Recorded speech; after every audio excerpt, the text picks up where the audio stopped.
If you're currently watching this live, it is Wednesday, September 25th, 5 p.m. EDT, and I see that we have all of my lovely sous chefs in the chat. Hello to Tarina. Hello to Nemesis. It's lovely to see you. Hello to Shy Chica. Hello to Holkin. Hello to Trash Can Cat Mom as well, I saw in chat. Hello to Yokomoto. Welcome on in to Starstruck Tay as well, as to Fendweller and Bujo Boy. Welcome on in. It's lovely to have each and every single one of you. It's nice to have all of you joining me today. We're going to be doing something that I think is a little bit exciting. We're going to be doing something that I think, quite frankly, everybody should get into the habit of making at home, and specifically an ingredient that I love working with recently, which is phyllo dough, my friends. Phyllo dough, for those of you that are not familiar, it's a really, really thin, super paper thin pastry. Okay, and it's not something that we're going to do at home. That's not something that we're going to make at home, but it's something that you can sometimes buy in the freezer section. Also, Ali, welcome on in. I'm sorry, I missed your name in the chat, so I wasn't able to say hi to you. I love working with phyllo dough because oftentimes I feel like for a lot of home cooking, I get really pigeonholed. I get really pigeonholed making stews and soups and salads, and all that stuff is delicious and amazing, but it can get a little bit samey. And so in an effort to continuously expand and to be able to push the kinds of things that we do at home, a thing that I really want to get all of you guys into the habit of using, okay, is a little bit of phyllo dough. You will either see this spelled P-H-Y-L-L-O or F-I-L-O, depending on, I don't know who's making it or something, and it makes for a really, really excellent pastry. It's super easy to work with. There's no need to flour your workstation. It is really, really simple, and it can be really, really delicious, my friends.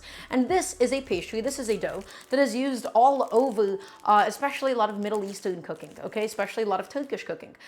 You have a lot of boreks, you have a lot of boregi, okay, which are just an assortment of different phyllo pies.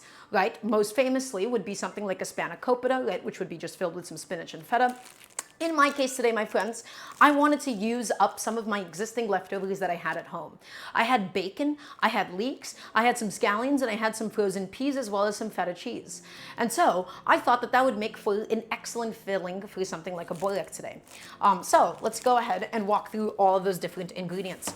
Everybody, today is going to be beginning with the humble leek. And I'm going to be showing you how to clean it, how to wash it, how to properly process it, because leeks are notorious for how much sand they actually hold. I adore cooking with leeks. They're really, really sweet. They're really, really delicious, and I wanted to use up my leftover leek. And so I decided that this would be an excellent way to do so, my friends.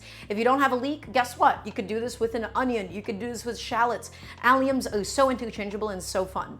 Everything that I'm going to be showing you guys today, none of it is an exact recipe. This is all using up the existing leftovers that I had at home in the interests of not wasting anything. I want to show you guys all the different things that you can do with these ingredients. So, a humble leek. Let's go ahead and set that down behind me. Next, everybody, I had half a block of feta cheese left over, which was my main inspiration for today. And alongside it, I also have some pepper jack cheese. Feta cheese, not the best cheese for melting, but probably the most traditional in a case like this, nice and salty and delicious. And then we have some pepper jack in this case, because this is an excellent melting cheese. You could use mozzarella, you could use cheddar, you could use Monterey Jack, you could use Colby Jack, you could use pepper jack. Everybody, any good, soft, melting cheese would be ideal for something like this. Also, House of Leaves, welcome on in. It's lovely to have you. Again, nothing here is an exact recipe. We're just going to be doing some amount of feta cheese and some amount of pepper jack cheese. Okay? I love pepper jack. I love that little bit of extra heat. Pepper jack is one of my favorite cheeses. So, pepper jack and feta cheese. I'm gonna put that down behind me. Next, I had a bunch of leftover dill, my friends, and I adore dill. Dill is gonna find its way both into the yogurt dipping sauce as well as into the pastry itself. I think everybody should be cooking with more dill. If you don't have dill, well, guess what? You could do cilantro, you could do parsley, you could do any collection of soft green herbs. You could even do something like basil, you can even do something like mint, my friends. Okay, so I'm gonna be using some dill today because that's what I have. Again, all of these things are interchangeable. If you have any questions about how you can actually interchange something, please feel free to ask me. I'm here to help you guys out, so take advantage of my time and energy while I'm here with you. I just want to get you guys excited about using phyllo dough. That is my main motivation of today. I'm gonna put that down behind me. Next, we have some bacon. Not an ingredient that you typically see very much in this part of the world, but we have some, so we're going to use some. We're going to fry up some of the bacon. We're going to get all that delicious bacon fat, and then in that bacon fat, we're going to be cooking the leeks, and then we're going to be adding in some of the green peas. I want to do the green peas just to have a little bit of extra vegetal flavor, just to have a little bit of extra protein going into the filling today, and I thought that would make for an excellent addition. So everybody, I have a couple of slices of bacon. I am going to put my bacon and cheeses into the fridge so that they stay nice and cold and they don't get too soft at this stage, everybody. So please forgive me for just a moment in time. Just throwing that into the fridge really quickly. Okay, excellent. Now, do we have any other ingredients that we gotta walk through? Everybody, I have some frozen green peas. I'm about to throw these back into the freezer. I wanted some green peas, again, in the interest of getting a little bit of extra protein, in the interest of just getting my Borek to be not just straight cheese, just to have a little bit more vegetalness to it. And so I'm gonna be doing green peas. Very typically, you'll also see spinach and cheese combination ones. Feel free to use something like kale. You can use spinach, you can use mustard greens. Or in my case, I'm just gonna be experimenting. I'm gonna get these peas nice and cooked. I'm gonna get them nice and soft. I'm gonna get them nice and mushy. And I'm going to go ahead and also throw this bad boy into the freezer. So that should just about do it for all of our different ingredients for today, my friends. We're going to be doing two components. We're going to be doing a little yogurt sauce, as well as these baked, crispy, cheesy Boreks. If everybody's ready, I want to hear a nice resounding yes, chef, from everybody watching, please and thank you. And so, before we begin today, a couple bits of housekeeping. If you'd like to support the cooking show, !Patreon, best way to go ahead and do so. Best way to financially directly support the show. Otherwise, what else do we have to go ahead and walk through? Is there anything else that we need to go ahead and talk about in the meantime? No. Well, if you have any and all cooking questions, please feel free to ask me. You can also at any point in time type in !menu in the chat, and the menu command will prompt all of the different ingredients that we have for today if you ever get lost at any point in time. But remember, everybody, nothing that we're doing here is a recipe. Nothing is a recipe. This is all technique. This is all theory, okay? And I'm gonna walk you through the different intentions of all the different ingredients that I'm using. Okay, so Yokomoto, it might not work because the MooBot was just recently triggered, so you might have to try that again in a second. I have my cutting board set up and ready to go. Is Phyllo interchangeable with puff pastry at all? Fen Dweller, the answer is not really. The reason why it's not is because they don't function the same way. Phyllo dough is super, super thin and not really buttery, whereas puff pastry is a laminated dough. Okay, so the temperatures might be a little bit similar, but we don't roll it up and layer it the same way we would puff pastry. Puff pastry, you don't want it to be nearly as many layers as we would do the Phyllo dough. The Phyllo is so thin that we need a bunch of little tiny layers. We're going to begin by, that's right everybody, we gotta wash this leek. Okay, this is something that not a lot of people in the cooking space do a very good job of showing off, quite frankly, which is how to properly wash leeks. I gave you guys a demonstration last time. I'm going to give you a demonstration this time. Why is washing a leek important?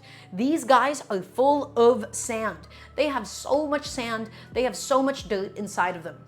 My favorite way to clean them, you don't want to just give it a little rinse in some water. You don't want to just cut it in half and give it a little rinse. I love to use my salad spinner for a job like this. So we have these green tops on the leek.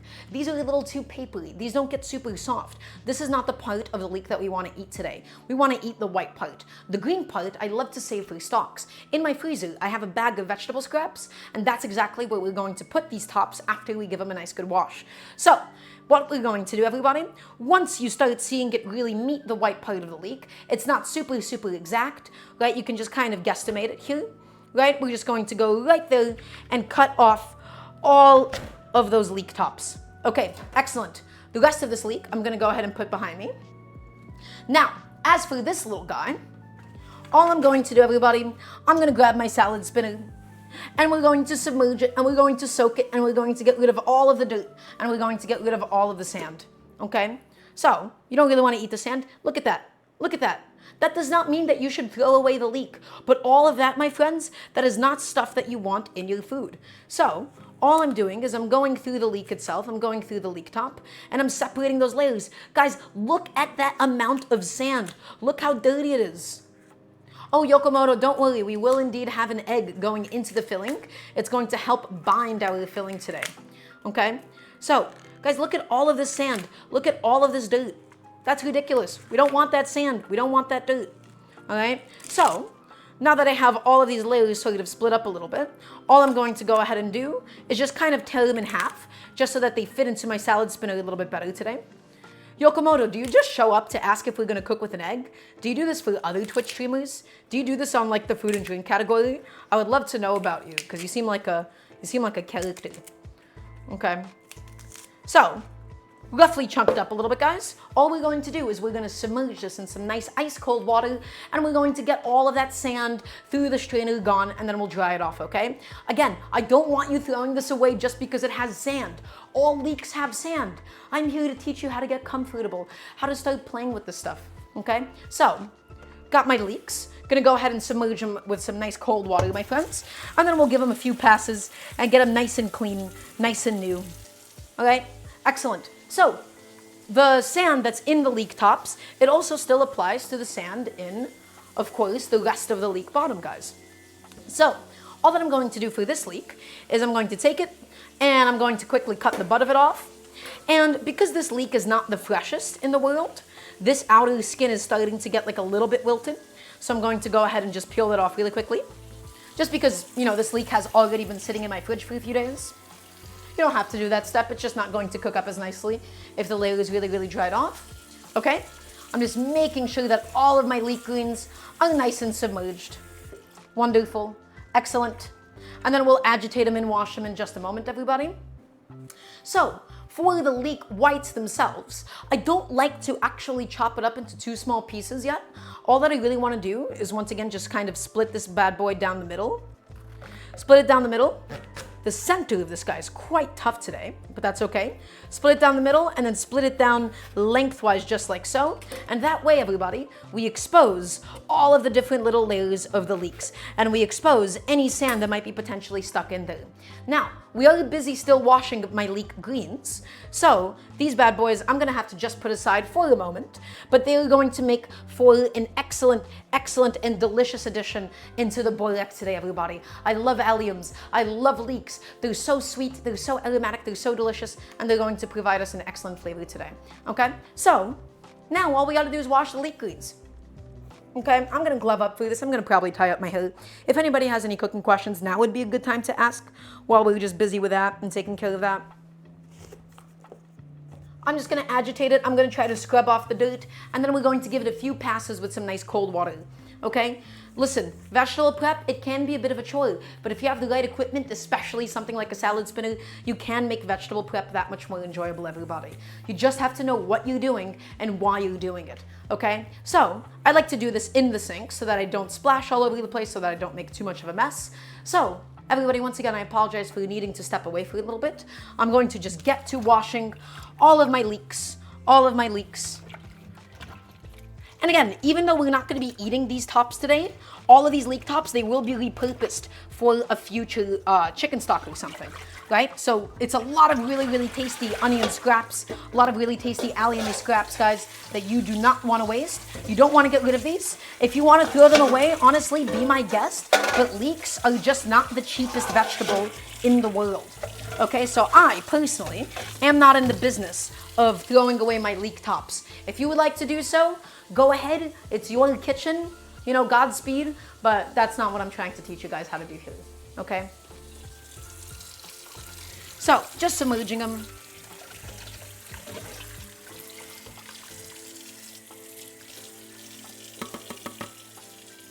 Getting it done. And that's just going to be a bit of an active job, and then we're going to go ahead and do the same thing with the leek whites, and then we'll go ahead and cut it up and get it ready for some sautéing today. Okay, so the filling is going to be feta cheese, it's going to be some pepper jack, it's going to be an egg yolk, it's going to be some dill, it's going to be some scallions, okay, and then it's going to be the peas cooked down with the leek and the bacon. So it's going to be really, really flavorful, it's going to be really, really delicious today, and I'm quite excited about it, I must say. Okay, going back inside, washing up my leeks, and you just want to do this until you see the water run clear, everybody. When the water no longer looks muddy, when the bottom of your bowl no longer looks sandy, that's how you know that would be a good time for us to stop the process. But again, we just want to get rid of all of this sand, get it all gone, get it all out of here, get it out, get it gone, clean it up really nice and good. Okay. Probably 2 more passes for this guy. Quite the dirty leek today, I must say. A lot of sand in this one.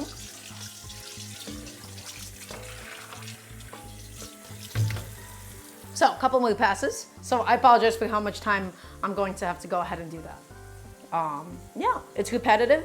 It's a little bit annoying, but get the step done before you actually want to begin cooking, guys. Get it done beforehand and you're going to be much easier. I'm enjoying your percussion skills. What do you mean by percussion skills, Bujra boy, excuse me. And what regard percussion skills? I would like to know. I'd like to know what you mean by that. With the bowls? You're right. Yeah, I do a really good job of sort of swirling around the water to get a little momentum in the sand so I can pull it out. So I'm glad that you noticed. Or rather, just the sound of me washing the leeks, I suppose. Okay, everybody, the water is almost clear. I'm just going in there. I want to be super, super thorough with the step. Again, we don't want to be eating sand. Not good for your teeth. Not a pleasant textural experience. If you want to be eating sand, I don't even know if I can fully encourage that. I'm not a doctor, but I can't imagine that sand is particularly good for us to digest. Okay, I'm going to make that assumption. I'm going to make a bit of an assumption there. I have a feeling that I'm going to be right about it.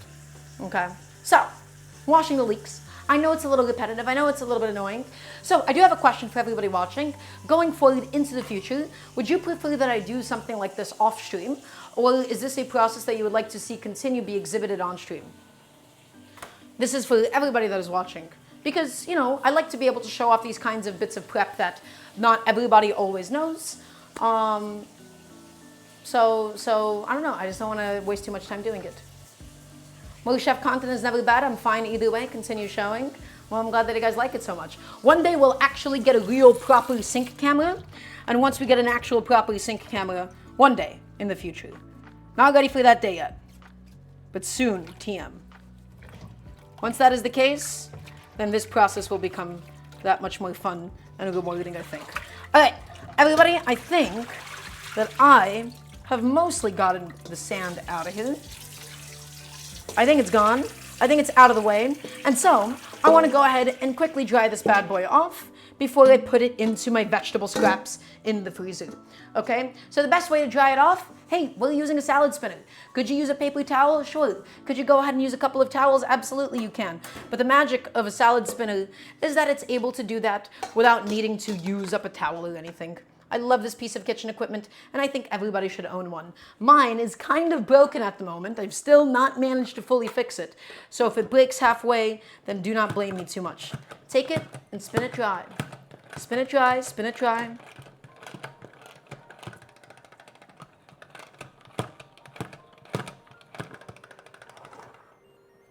Okay. I hate watching a cooking show and they show all the ingredients unprepped and then the next cooking station everything is prepped, as do I, because it doesn't really teach you anything. Especially, guys, look how technical it is to clean something like a leek. All of the people that say, oh, just have your leeks ready to go and ready to saute, they don't show you that process. This is one of the things that I would argue home cooks struggle with the most.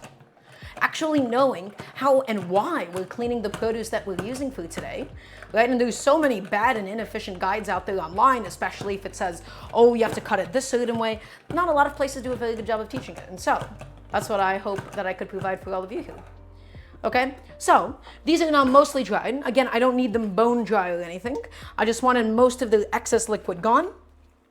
And then I'm going to go ahead and bag it up, throw it into my freezer, put it out of sight, and put it out of mind. We have no use for these leek tops today, my friends, but we will for another day once we do get around to making another stock. And that's what this is perfect for. Use this for beef stocks, use this for chicken stocks, use this for vegetable soups. You can use this in place of an onion for something like a pot of beans. Okay, that is the magic of alliums. That is just how interchangeable alliums are, and everybody here should be taking advantage of that. And I want to hear a nice yes, chef, from everybody watching. I want to make sure that you all understand that. Okay, you want to take advantage of these vegetable scraps. Don't let them go to waste. Don't let them be scraps for nothing. All right, you processed them, you butchered them, you've destroyed them. Let's go ahead and get a little bit more flavor out of them. All right. So different vegetable scraps are good for different things like this, especially celery scraps, guys. If you have some nice clean celery scraps, those would also be amazing in something like a stock. Right? Not all vegetable scraps are amazing for stocks. For example, like zucchini skin, I wouldn't do in anything. Right? It doesn't really add anything. It'll just kind of get mushy in there. But I'm sure somebody somewhere does that. Okay, this bag is absolutely full of these leek scraps at the moment. Okay, I'm going to try my best to really shovel it in, to really pack it in, and I'll go ahead and throw that into the freezer. To the best of my ability, at least, because this is a little tricky. It's a little challenging at this stage. It's being a little finicky. I have heavily overpacked a freezer bag that is quite frankly too small for such a job, as you guys can see. So that's why it's taking up so much time.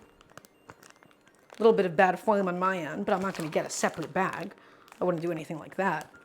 We're going to make it work. I'm going to carry all the shopping bags up in one trip. I'm going to get all of these leeks frozen into one massive block of, well, leek, I suppose.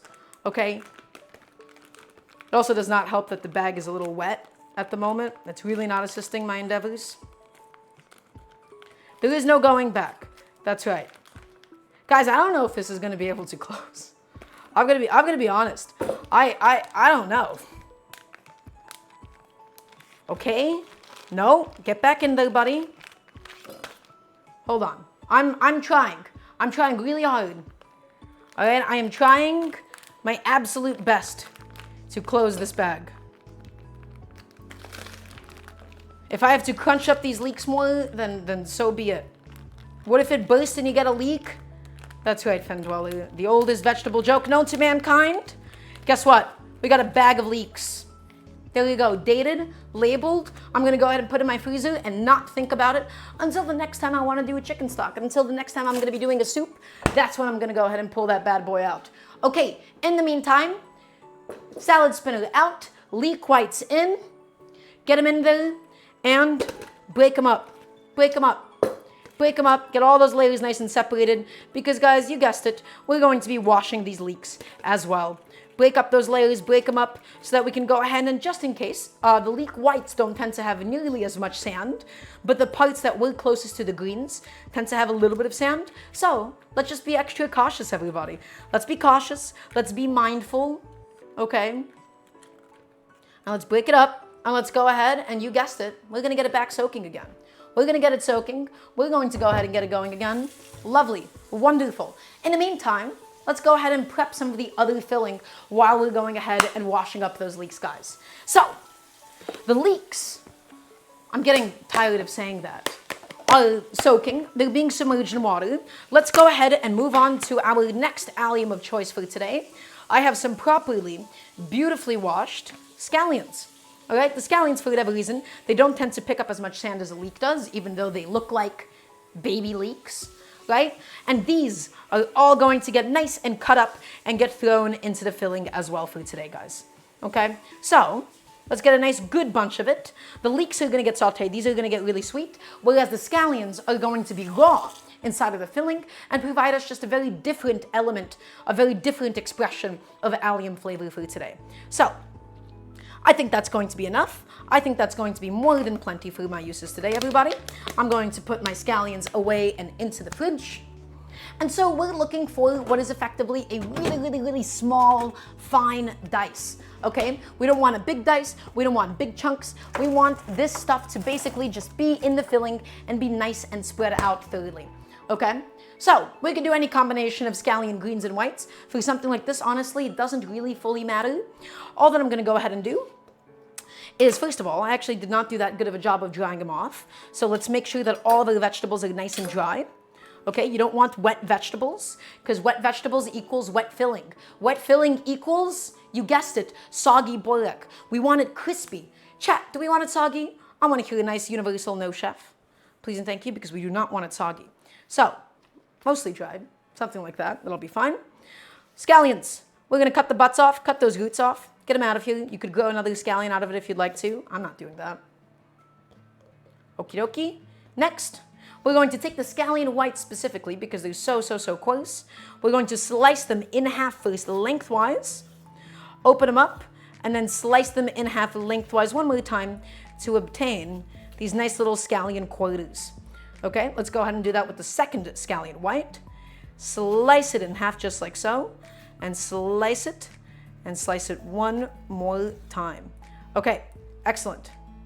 Now, as for the greens, because they're so much more thinner, you don't really have to do all that. We can just kind of stack them up and just slice them in half lengthwise, like so. Right, if they're a little bit too wide, feel free to do the same quarter method. But honestly, for this guy, it doesn't really matter as much. We're just going to be pursuing a super, super fine slice, my friends. We're going to get it properly broken down and inside of the final product today. Okay? Those are really vibrant. These are some beautiful scallions I got today. Okay? Okay. Last two. Come on, buddy. Thank you. Whoop. Didn't get a perfect slice all the way through. So I'm going to cut them in half one more time just to help open that up. Okay? I got all these scallions. You know what we're going to do? We're going to cut them up. We're going to cut them up. We're going to cut them up really, really finely, everybody. We're going to start with a small little handful of our scallion batons. Probably do this in 2 batches, in 2 goes, all the way through. You're going to take them. They're going to start curling up on you. The longer that you let them sit, the more that they're going to curl up. But you don't have to stress it too much, everybody. The only goal now, we want to get these as fine as humanly possible. So ready? We're going to go in and we're going to slice it and slice it and slice it and slice it and slice it. Not chop it, but slice it, everybody. Slice it as thinly as you can humanly muster. Okay? And this is going to become a part of our excellent, delicious, cheesy filling for the Borek today.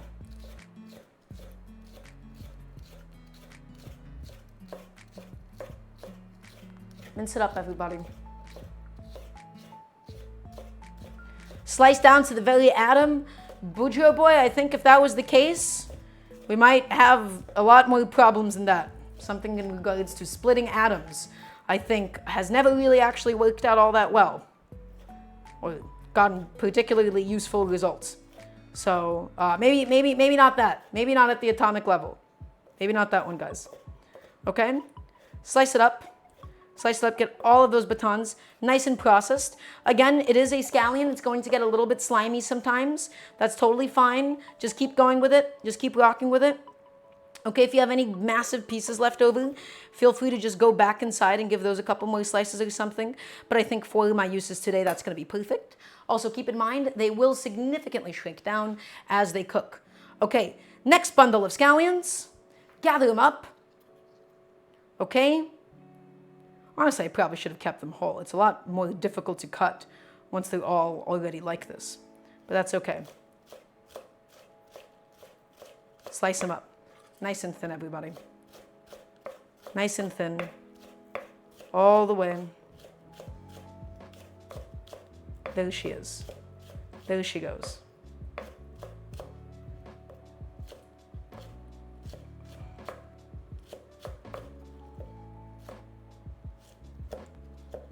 A little bit slimy, a little bit slippery. Probably could have done a better method to cut these scallions up, honestly, in retrospect. But you know what, everybody? Live and learn. Ooh, that actually might also be enough scallions for my uses today. I'm looking at this amount, I'm looking at this little pile, and in my mind, I think this might be the one time we could potentially have too many scallions, because I don't want them to really overtake the dish. But you know what? Let's just go in. Let's go in. Let's be bold. Let's be aggressive. Maybe we can't actually have too many scallions after all. Okay. Almost done. I think I just got a little bit lazy with the batch. Maybe not the most pleasant cutting I've ever done. Again, quite slimy, these scallions. Sometimes they're more slimy, sometimes they're less.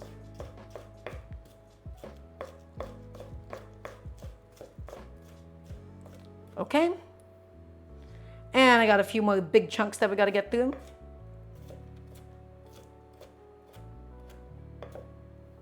All right, how do we look? How are we looking? I think that's going to be just fine for today, everybody. Again, keep in mind, all of these scallions, they're going to cook down. They shrink up significantly with a little bit of heat. We're going to get a final mixing bowl where we're going to be preparing all of the filling for today. So, I'm going to get that out. I'm going to get that all set. And Everybody, for those of you that aren't using a bench scraper, you are making a mistake. You want to go ahead and invest in a little bench scraper, one of my favorite kitchen tools, just able to go ahead and easily scoop everything up and toss it into my bowl. Scoop it up and into my bowl it goes.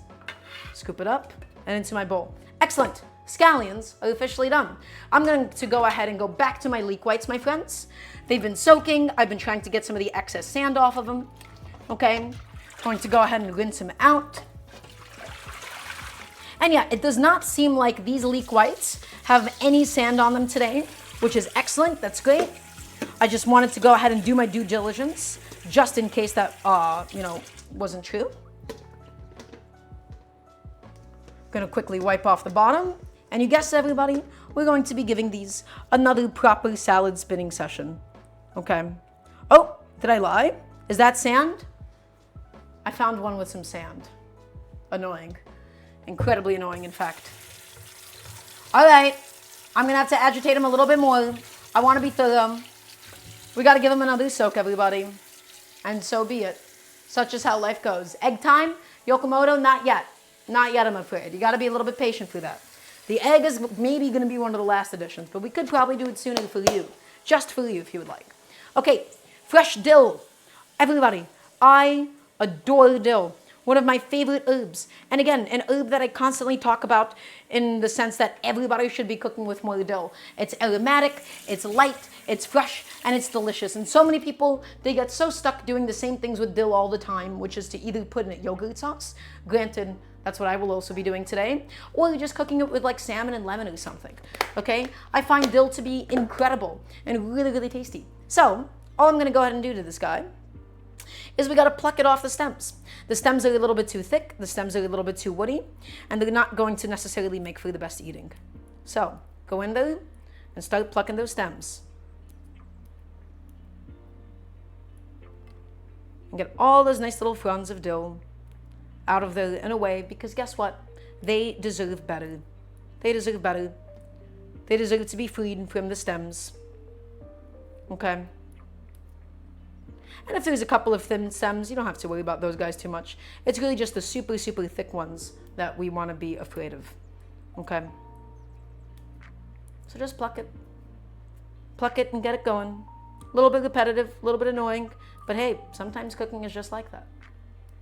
And once again, if anybody has any cooking questions about this dish or something else, this would be, as always, an excellent time to ask.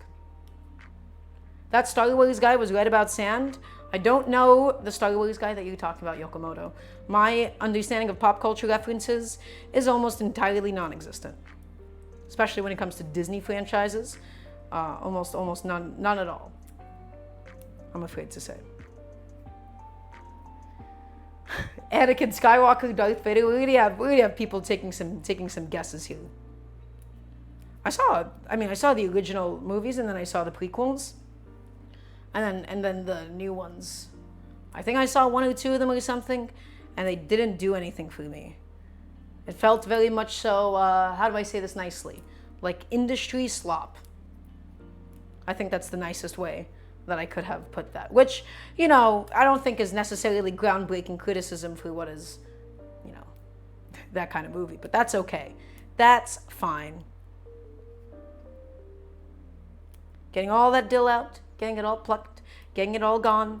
And I want a really aggressively green filling today. I want to be able to taste my vegetables. I want to be able to taste my dill. I want to be able to taste my peas in this, because it's going to be loaded and saturated with so much cheese. It's going to be saturated with all that delicious bacon, okay? And so I want those things to exist in the context of all of this greenery, of all of these fresh vegetables and herbs. That's not necessarily for the sake of healthiness. It's for balance, right?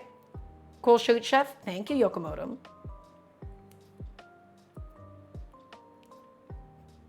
Almost done with this little bundle. Almost done. Keeping it going. Keeping it processed. Although we probably should have ideally saved the dill for after, because maybe we wanted to go ahead and prep that while the bacon itself was cooking. But if not, that's okay too. We'll figure it out. Okay. Okay. Almost done with this massive pile of fresh dill. I adore dill. And again, everybody, if you don't have dill for something like this, the magic of cooking, the magic of fresh herbs is how interchangeable they are. Feel free to use parsley, use some cilantro, use some mint. With the mint, you wouldn't want to go too aggressive unless you really like the flavor of mint and savory stuff. I like to be a lot lighter with the mint. Anakin Skywalker from the prequel trilogy hates sand. It's a very memed line. Okay, thank you, Ali Jack. I appreciate it. Nobody was explaining it to me. I didn't get the joke. I'm not good with pop culture references, generally speaking, that don't pertain to my very niche interests. Yeah, that guy. Okay, excellent, great. So, everybody, I have a nice, big, beautiful pile of fresh dill. So what is the goal here? Well, we gotta get it processed. We gotta get it really, really, really finely minced up, okay? Because we don't wanna have massive fronds that just kind of get stuck in our teeth a little bit. So, all that we're going to do is the following. We're going to take the dill and we're going to bundle it up in our hands. We can pick up all of the dill, and so we're not gonna crush it. We're not going to chop it. We're going to be using a super sharp knife, and we're going to gently and really, really, really thinly slice this dill, guys, okay?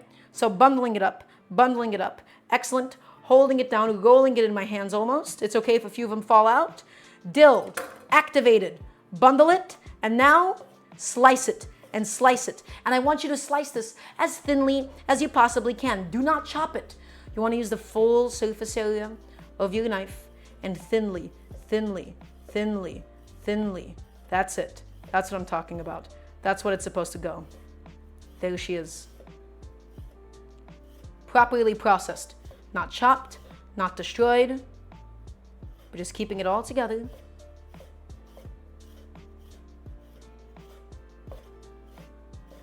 Okay, excellent. That's one little batch, that's one little handful of it. I'm going to take some of the bigger fronds that I did not get to get in the first go of it and come back in there and of course, slice it up and slice it up. Excellent, okay? We're going to go back through this a few times. Everybody, I want you to resist the urge to rock chop. I hate this technique. It smashes your knife against the cutting board, it dulls it, okay? And it doesn't actually evenly slice it nearly as much as you'd think. Just bundle it up again and slice it this way. Slice it again. That's right, Boudreaux boy. People make a big deal out of dill. They make a big deal out of it. Ugh, that was like a pun that somebody in my Twitch chat would say. I would never say anything so ridiculous. Ugh, that did not feel like me when I said that out loud just now. Truly did not. Okay, going back through it.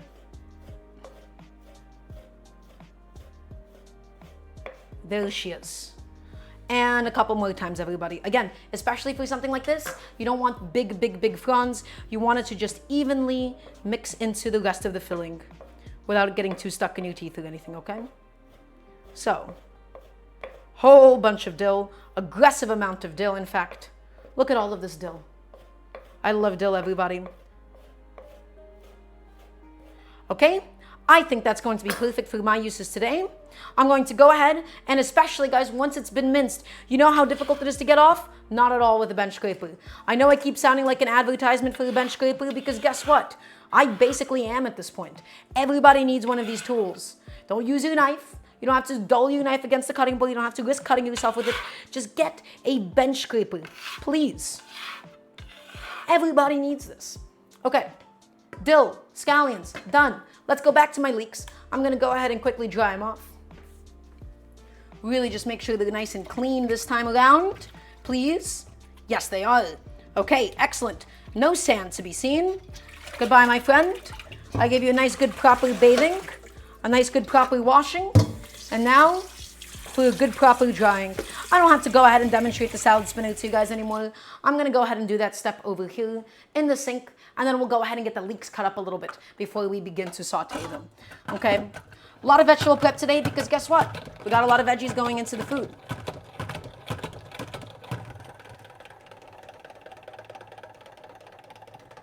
So, quickly spinning out my leeks, getting as much of the excess liquid from the gone as possible so that we can help encourage them to properly and easily saute, everybody. Getting them gone, getting them cleaned up, getting them nice and dry, putting them back in for one last pass of the salad spinner.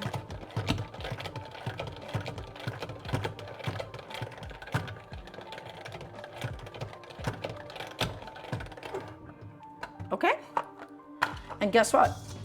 I think that we have some leeks that are ready to go for today. Get them all onto my cutting board. Awesome. Everybody, these are going to cook down significantly. So we don't have to cut these too finely or anything. They're all going to get really, really soft. They're going to get very sweet. They're going to get very delicious in the pan itself. So let's just go ahead and quickly process them. Here's all of my leeks. And do not put this in the bowl with the filling.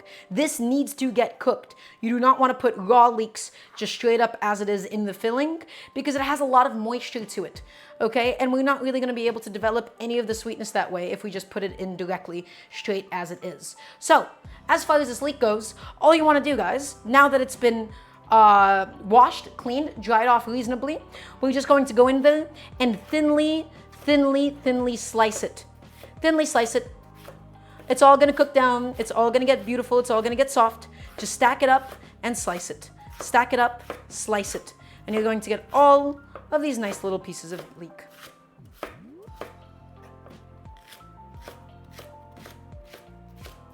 Just like so.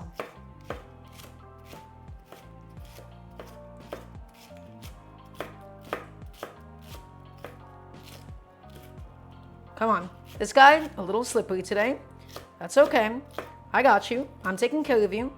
Thank you. Ooh, the core of that leek today, really tough. Hopefully, it is able to cook down in time. Okay, everybody, look how crowded my cutting board is. I have no space to be cutting any more leeks. I have no business cutting any more leeks. So you know what I'm gonna go ahead and do? I'm gonna take a little transfer bowl. All right? Don't force the issue. Keep your station clean as you go. Okay, so I'm done with that one little handful of leeks. Let's go ahead and move on to the next one. You don't have to really heavily overcrowd your cutting board. You don't have to make a mess of it. Today's like some of the messiest prep I've had in a while. I don't know why. But even then, there you go. There you go. Layer it in. Stack it up. Stack it up. Okay, and then we should be able to go ahead and do it. The semantic satiation is strong. I see. Slice it up.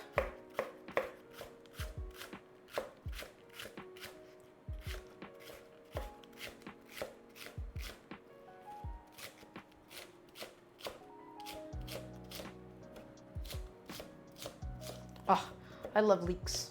I love leek soups. I love everything about them. I love them in sauces. I love them sautéed. I love them roasted. Leeks are truly an excellent vegetable. Not sponsored by Big Leek. Although, that does sound quite nice. 2 more handfuls.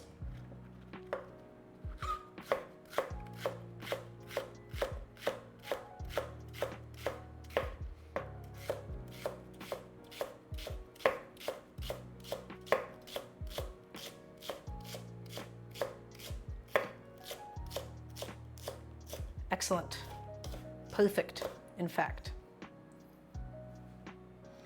Okay, let's get it into the bowl. And last few. Let's get them going. Let's get them ready for today.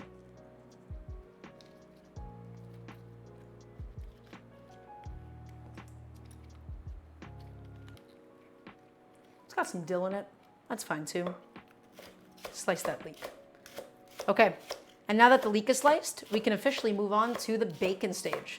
We're going to slice up some bacon. We're going to get it nice and thin, and then we'll begin cooking. We're going to get the bacon a little bit crispy, and then we're going to cook all of that delicious leek in the yummy little bacon fat.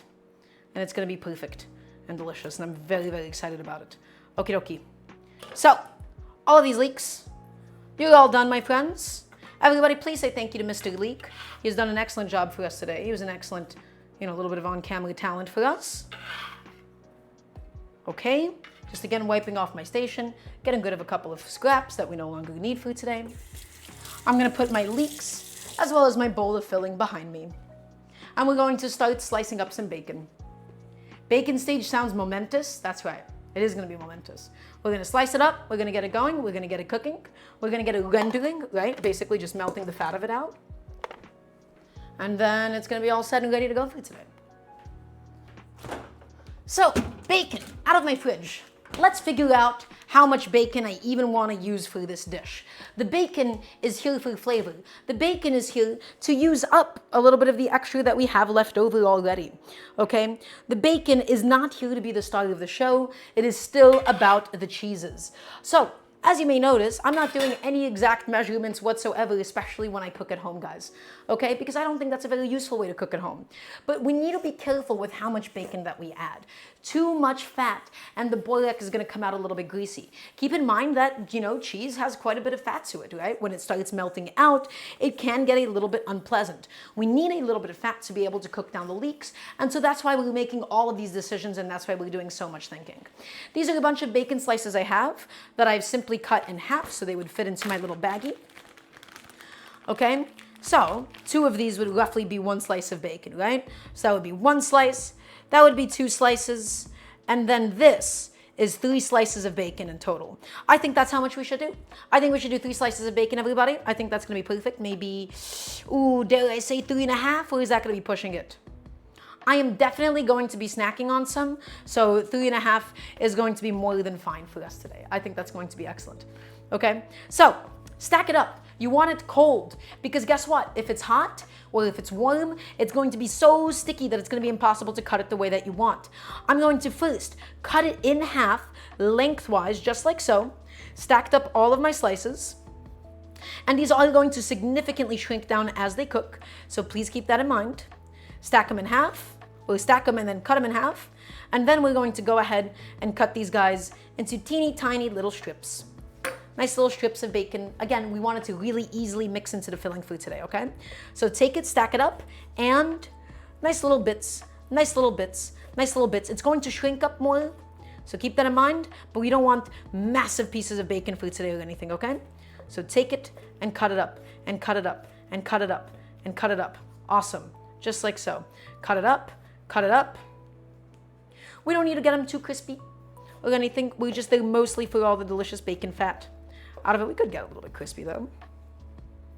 Okay, and let's do the second handful.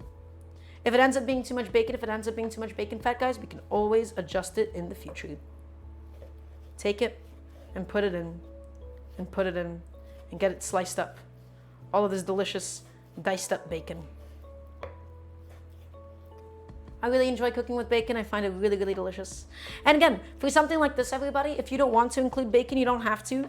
This was almost an entirely vegetarian Borek, minus the addition of the bacon. This is not, by all means, not an essential inclusion, and not even something that you would particularly even traditionally find in any Borek, right? Because most of the countries, or most of the people that would be making a Borek, oftentimes they do tend to be Muslim, right? In a lot of Muslim countries, not a lot of pork is consumed, so something like this, it's not really a typical addition.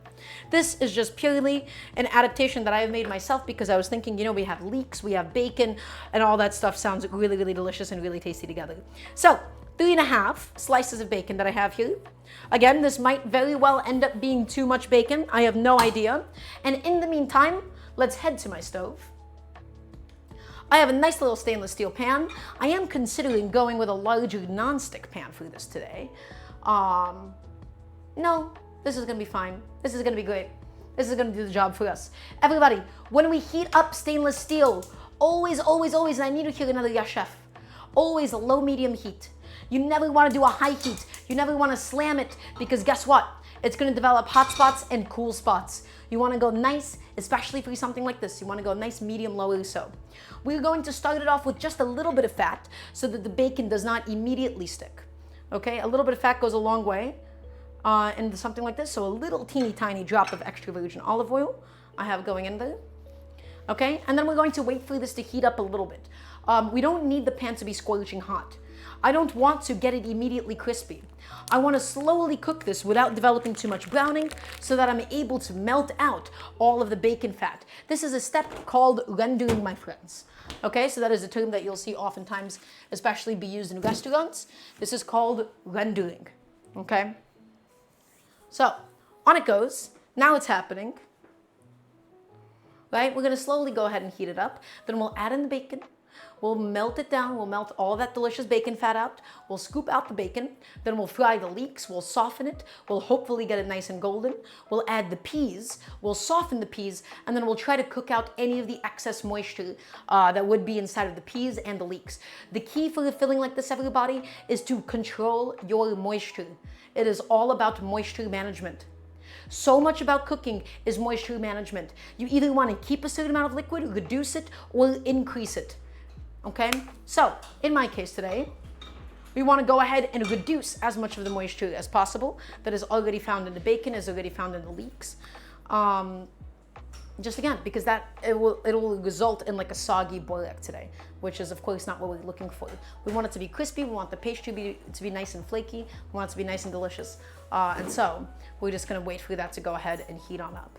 So everybody, pan slowly heating on up at the moment. I'm going to make some space in the sink so that I can quickly wash off my cutting board.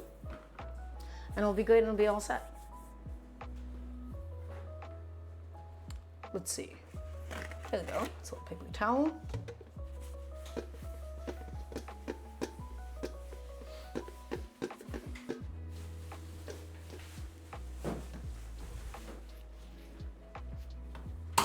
My incredible, lovely roommate has just bestowed upon me a nice little seltzer as a treat. Thank you, Vixen. I appreciate it. Oh, you almost jeopardized me. Actually, that was almost really bad. But it's okay. It's fine. I got it. Under control.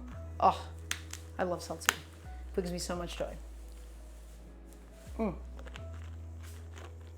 Okay, pan slowly heating on up. Again, we don't necessarily need it super, super hot, everybody. We just want to be able to begin the rendering process for the bacon. So bacon goes on, and don't worry too much about immediately breaking it up, because as it heats up, then it will naturally unstick itself from one another. When the bacon is cold, okay, when the bacon is cold, the fat is all congealed and the proteins tend to stick to each other the most. There are no pigs in Turkey. Is there not a market for it? Well, it's not that there is no pigs in Turkey whatsoever, is my understanding, but Turkey is a mostly Muslim country, right? And so I don't think that unless you go somewhere else, I don't think that most stores in Turkey would carry a lot of pork products. That is just my understanding, at least. And of course, in every single country, you have different represented demographics, but, you know, again, in still mostly Muslim majority countries, it's not the easiest to always come by. So I don't know. I actually don't know the exact, I don't really know exactly how that works. Okay. So, in the meantime, everybody, again, the pan's not even sizzling. It's not even really all that hot. Because remember, the only goal at this stage, we want to melt the fat out of the bacon. We don't need it to be too crispy. We don't need it to be perfectly cooked at the stage. We just want to go ahead and melt it. All right? It's going to take a second. And guess what? Now that we have a moment of time, everybody, do you know what we do? We clean. We clean as we go. I just went ahead and I got some bacon on my cutting board. I got some bacon on my knife. And so while the bacon is cooking, I would like to be able to successfully clean up my cutting board. It's beginning to sizzle. It's beginning to warm up. Now is going to be the easiest time to go ahead and break up all of our little teeny tiny bacon strips. All of our little bacon pieces, everybody. Break it up. This is just some thick cut bacon. Again, I think you could do this with something like a sausage. That would be quite delicious, I can imagine. Excuse me. I can imagine that being quite tasty. Low heat. You don't want to burn the fond on the bottom. You want to slowly cook the bacon. Okay, I know I keep repeating myself, but it is really, really important that I hammer this home, So let it go, let it cook, let it do its own thing. And in the meantime, I'm gonna go ahead and just give my cutting board and knife a proper little washing session. Make sure that everything is progressing the way that it needs to. Stir it up, and especially if you're about to walk away from the stove with something on it, always best practice to slightly lower the heat before you do so, just in case you ever run into any kind of burning. Everybody, we are beginning to enter the rendering stage. Some of the liquid is coming out of the bacon, some of the fat is coming out of the bacon, and that is exactly what we want to see. Now take a look. Look how easily it separates once it's been heated up a little bit. That's why we weren't so concerned with getting it separated in the beginning. Okay? You want to go slowly through this bacon. We're not going to dry it out into oblivion or anything. We're going to go nice and slowly. So, My tap water, I believe, has finally heated up. Oh my God, it still hasn't heated up. Guys, this kitchen tap takes forever. It takes forever for us to get some hot water out of it. All right, just gonna give my knife a nice little wash because we're still gonna be using it for plenty more stuff today. Everybody, again, remember, cleaning as you go is king in the home kitchen. You never want to start cooking, right?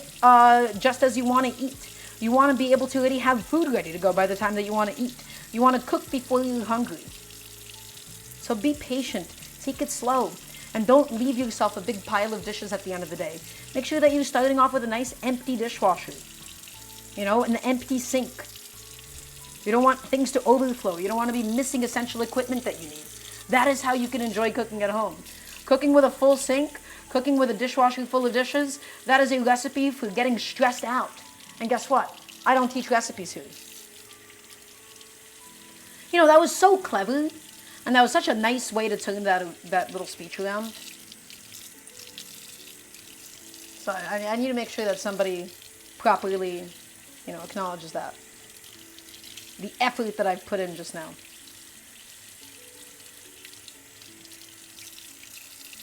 Okay, my bacony knife should be all ready to go. And now just to give my cutting board a proper little wash.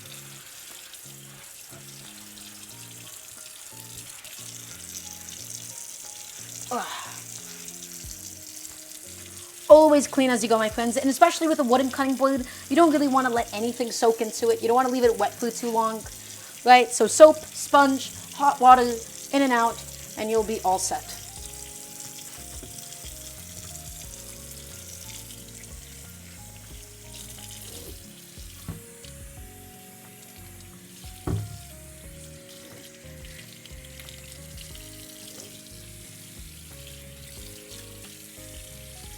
Nice and cleaned off. Excellent. Everybody, the bacon, it's releasing its juices, and specifically it's also releasing its fat. This is what we call rendering. Okay, that's exactly what we wanted. That's exactly what we wanted to achieve. I'm gonna go back to the bacon, give it a little mix, stir it up a little bit, make sure that there is no sticking, make sure that there is no squelching, but there really shouldn't be at this stage, everybody. Look at all of that bacon. It's going great, it's going phenomenal. Now this would be the point where we can begin to slightly, ever so slightly, turn up the heat. Godly. Oh, Godly, welcome on in. It's lovely to have you. What baseball team is your favorite? Yankees or the Mets? So Godly, unfortunately, I am a gamer. I know nothing about baseball. I know nothing about any kind of sport. The last time that I cared about any kind of sport was competitive tennis, because I grew up Russian, and if you're Russian, you grew up playing tennis. So, I don't know anything about it. Now, the only reason why I would say the Mets, the only reason why I would probably say the Mets is just because I hear all of my friends go, "Let's go Mets, baby." So that would be my one and only motivation there in that case. Hope that answers your question. Okay, everybody, guess what? The bacon is cooking. It's coming along. It's looking excellent. Right, we're just going to go ahead and just stir it up now. Mix it around a little bit. It's frying, it's releasing all of its yummy little fat, and that is exactly what we wanted to achieve. Perfect. So again, we don't need this bacon to be too crispy today, everybody. We just want to be able to develop some color, some of those delicious brown meaty flavors, but not too much, okay? We don't want tiny little hard crispy chunks of bacon inside of the filling. That's not what we're looking for, that's not what we're looking to achieve in this case. And then we'll cook up the leeks. And then after the leeks get a little bit soft and a little bit brown, we're gonna add in the peas. We're gonna really try to cook out the moisture out of the peas. And we're gonna grate some cheese, make the filling, and then begin stuffing our boreks. Really simple stuff today, guys. This is really, really simple cooking. I know it seemed like so much technical prep and everything, but really that was just the leeks. If you used a plain old onion, you would have probably saved, a lot more time than I did, okay? So, this is coming along. Be sure to, as you're stirring, everybody, scrape off the bottom. Bacon or any kind of meat, anything with a lot of protein, as it cooks, liquid comes out of it. In that liquid is a little bit of dissolved proteins, okay? And then as the water evaporates, those proteins stick to the bottom of the pot or the bottom of the pan, all right? That is what we call fond. And so, while the pan still has a little bit of moisture to it, while the pan is not completely devoid of all the liquid from the bacon, we essentially want to scrape up as much fond as we can muster, right? And just move it along, and move it along, and move it along, and really scrape it in there, and just make sure that it's coating the bacon and not so much the pan. There's always going to be a little bit of fond remaining. That's okay. That's why we don't cook with a high heat, everybody. Cook with a high heat, and you're going to squelch the fond. You're going to squelch all those little proteins on the bottom. Bacon especially loves low medium heat. Bacon does not like high heat cooking. Okay?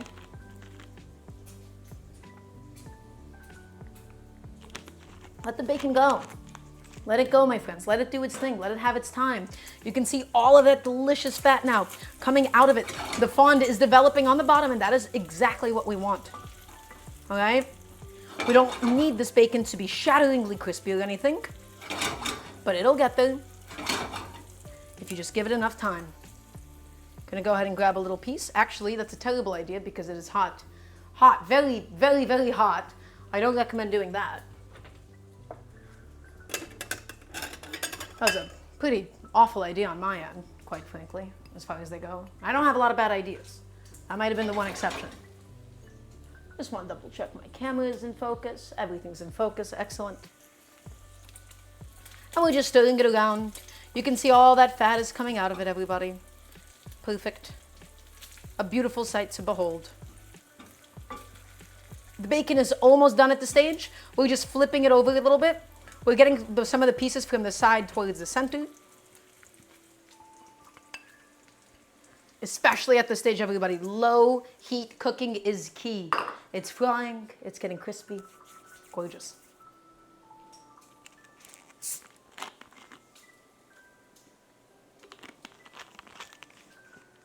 We could theoretically cook the leeks with the bacon here.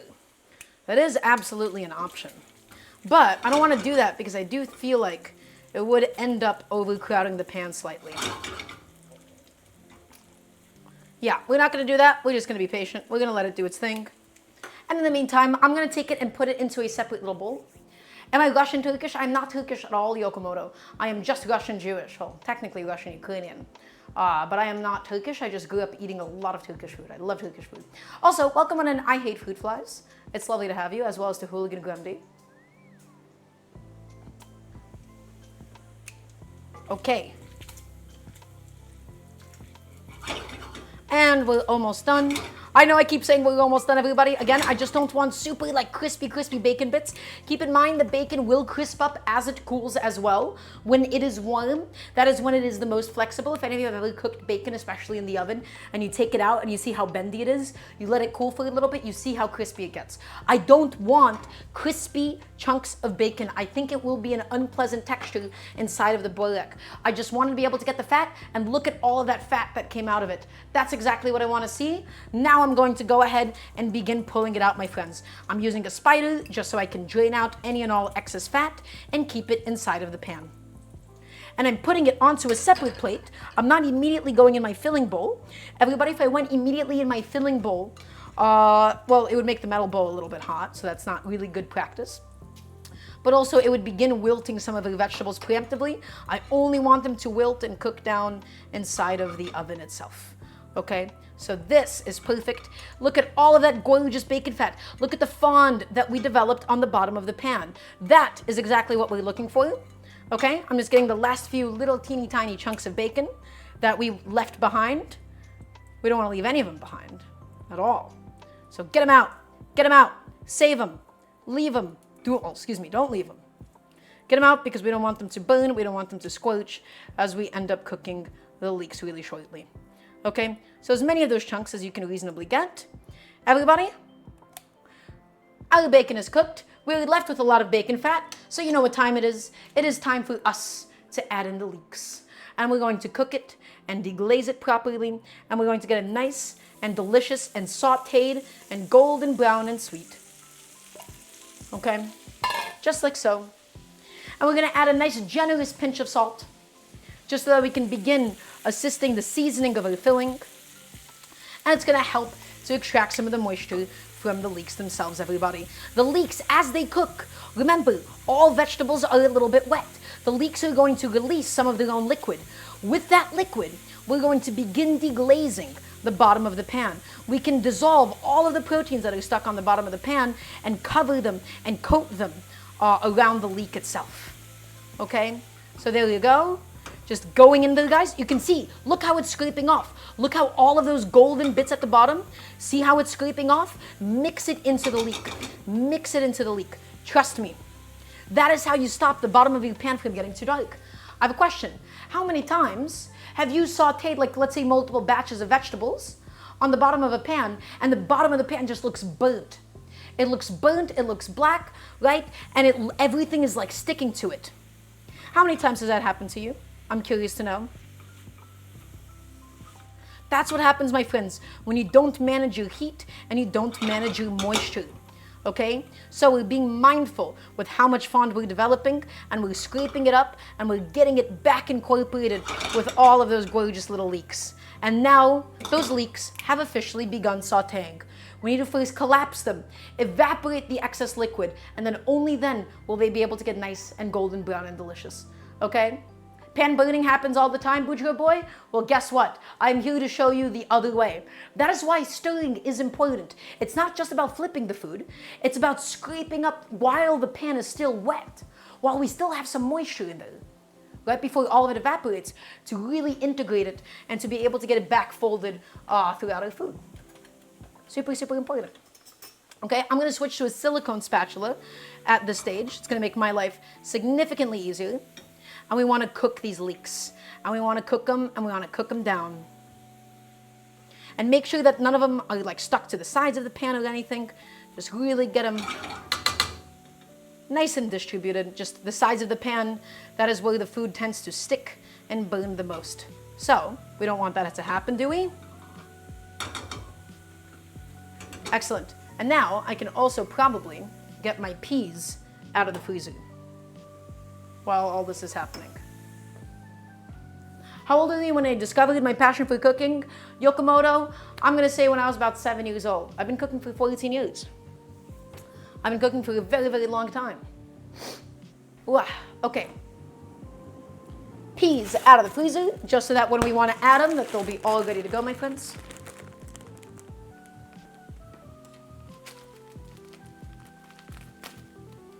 Just gonna go ahead and open them up, snip off that top. And so what is the goal now? Well, the goal is not just to soften the leeks, but we wanna get them brown, my friends. We wanna get them slightly caramelized. We wanna get them slightly golden. Because remember, in the kitchen, right, a very basic concept exists. Color equals flavor, right? So a sauteed leek that's nice and golden brown will taste very different from a boiled leek. So we want to soften it, and we want to get it golden all in one fell swoop.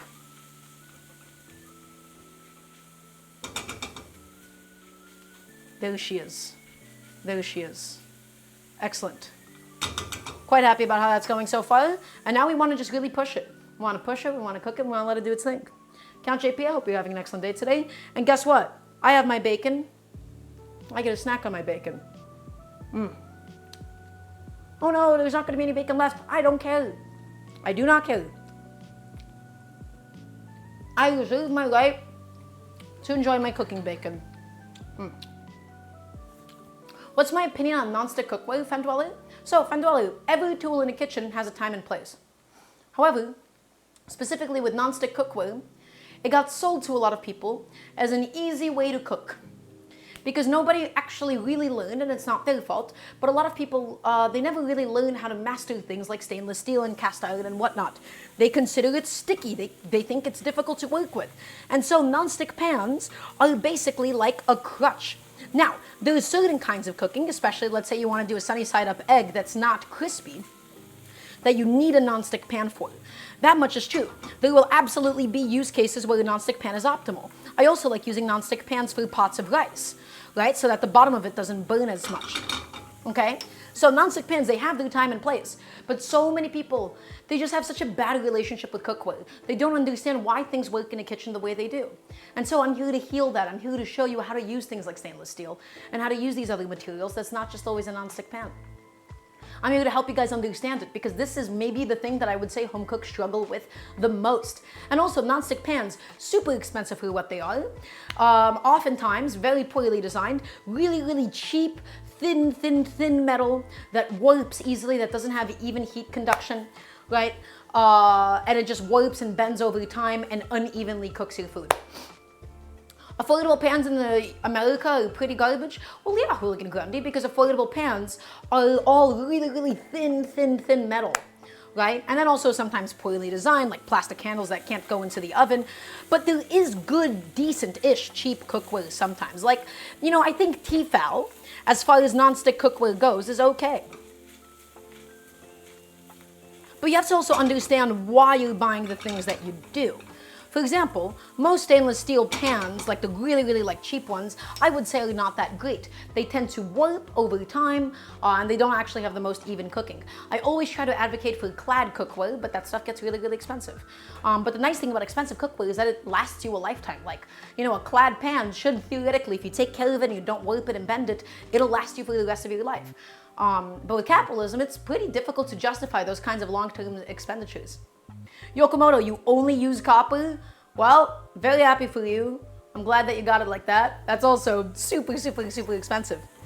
Look at my leeks, everybody. Look how golden they're getting. Look how nice and soft and jammy the consistency of my leeks are becoming, yeah? That's what we want to see. We want to see properly delicious sauteed leeks for today. This is going to be the bulk of our flavor in the filling, okay? And I can probably, at this stage, just add in the bacon into my bowl.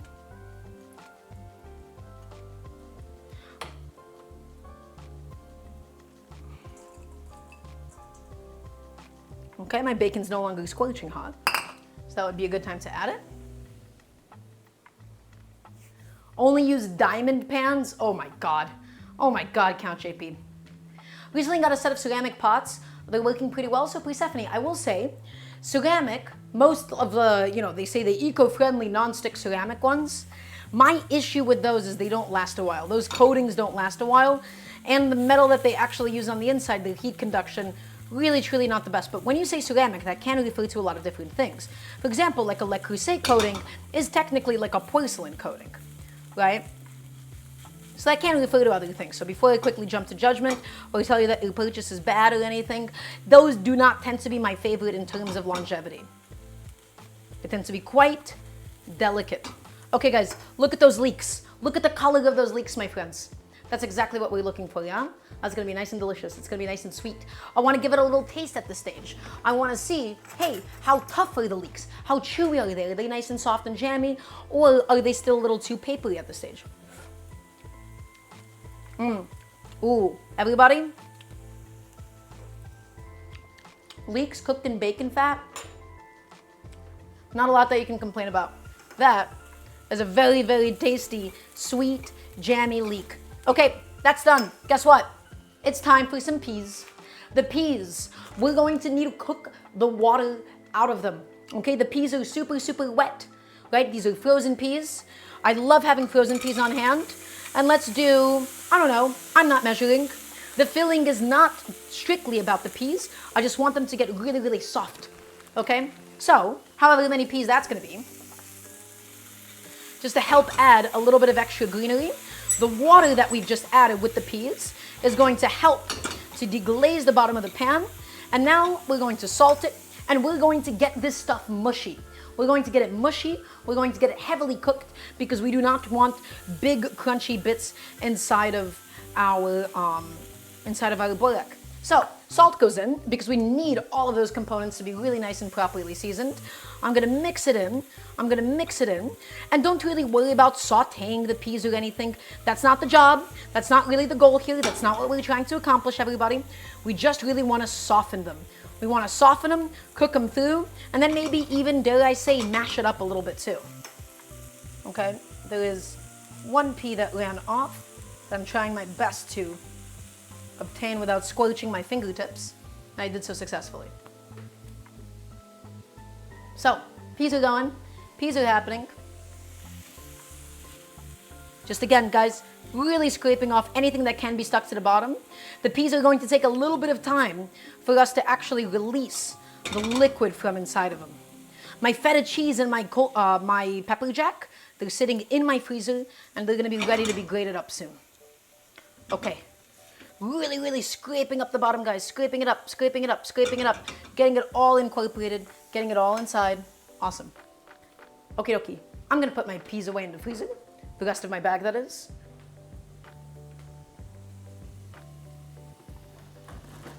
I find that I can oftentimes really overdo it with peas. So this is my attempt to be a little bit more minimalistic in how many peas I'm adding. What time is it? 6:15? Okay, I gotta be done with my stream at 7:40 today. So these things gotta go into the oven at like 7:15 the latest. 7 the latest, honestly. So hopefully we can get it done on time. Just have a little online doctor appointment. Okay, peas, back into the freezer they go. Excellent. My cheese is in there. My cheese is getting nice and firm. My cheese is getting nice and cold, everybody, for when we actually do need to grate it. Okay. Peas are cooking along. Water is evaporating. And now we just got to soften them. We got to get them soft, everybody. It is essential for this. So, a slightly more overcooked pea than I think would be desirable for most of you. But in the context of a filling, it is essential.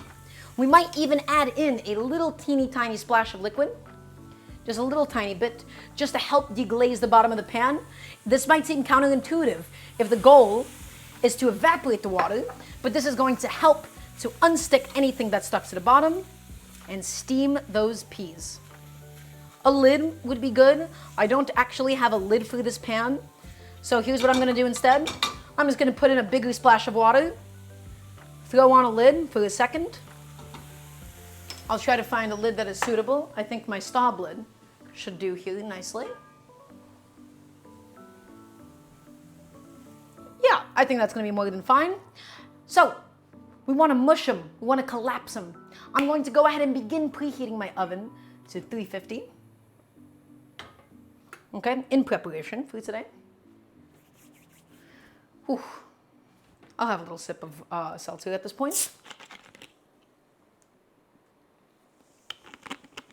Again, only goal, we want to steam those peas, we want to help collapse them, we want to help expedite the cooking process for them, okay? So, in the meantime, let's talk about what we have going on in Phyllo. Everybody come take a look. We got bacon, we have some scallions, we have some beautiful dill.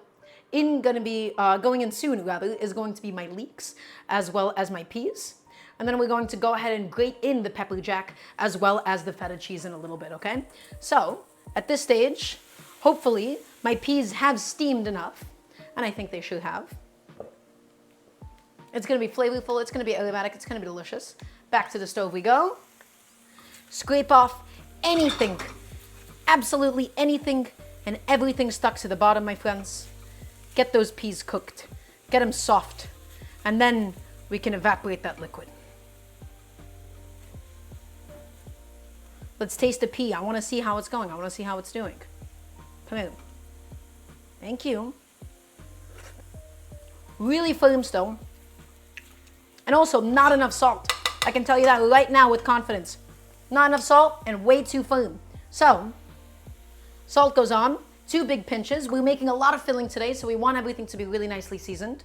We're going to add in, you guessed it, everybody, another splash of liquid. Splash of liquid going in. And then let's go ahead and slap the lid on.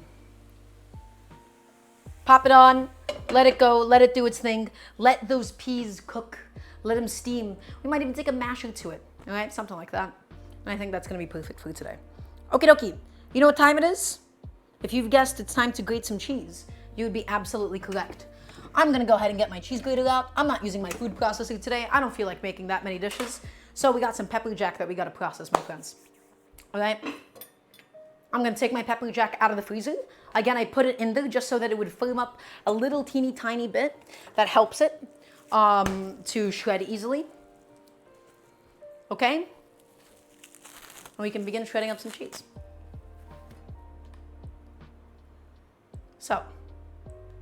Here we go. Cheese grater, pepper jack, slap on a glove, and we'll get to work. Now, as for how much pepper jack am I going to be using today, I don't know. I still haven't fully decided yet. I have a half a pound block that's 8 ounces of cheese. I think that's going to be a good amount for today. Yeah, I think 8 ounces of cheese is going to be perfect for my intentions at least. So let's do the whole block of cheese. All of it in, all of it grated. Let's get it done. Slap on a glove. We're continuing to steam those peas. And again, I'm just using a glove so that it doesn't get all over my hands. Cheese tends to be a little sticky, tends to be a little annoying. Okay? And so, let's grate it. Ugh, I do not love this grater specifically, but that's okay. Grate it, my friends. Grate it. Grate it. We're going to get a nice, beautiful pile of shredded pepper jack. I adore pepper jack cheese. And again, remember, anything is interchangeable when it comes to cooking, especially with something like this.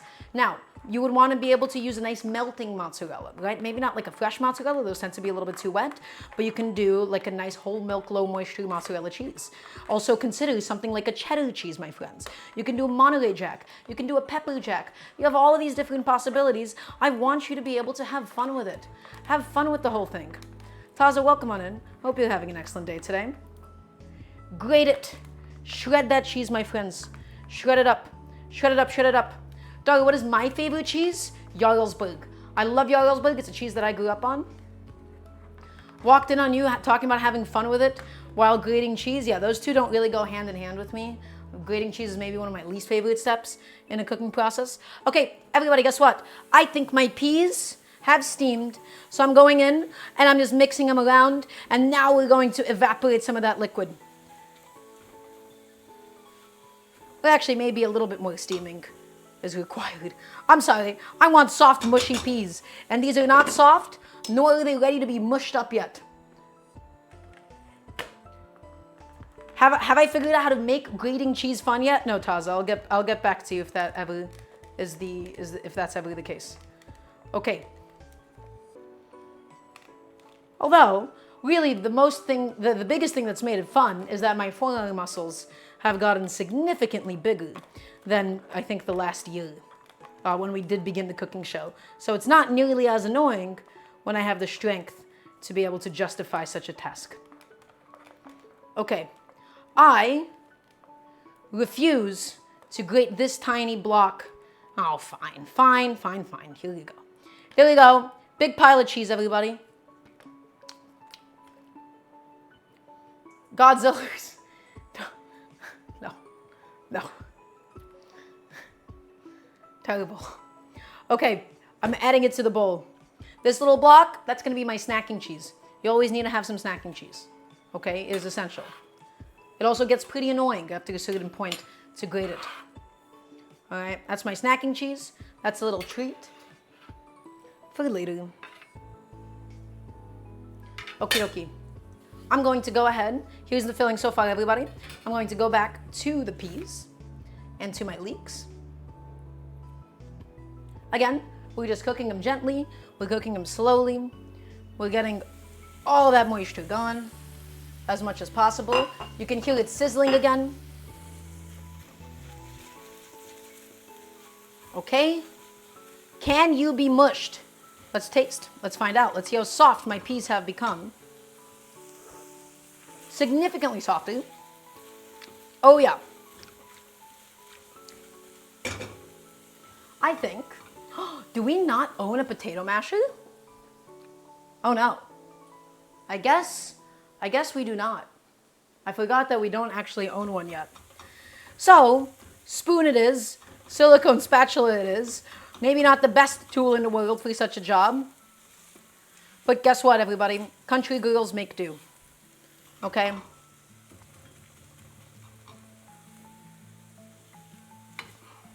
I just want to burst them. I want to get the flesh out of here. I want to open them up slightly.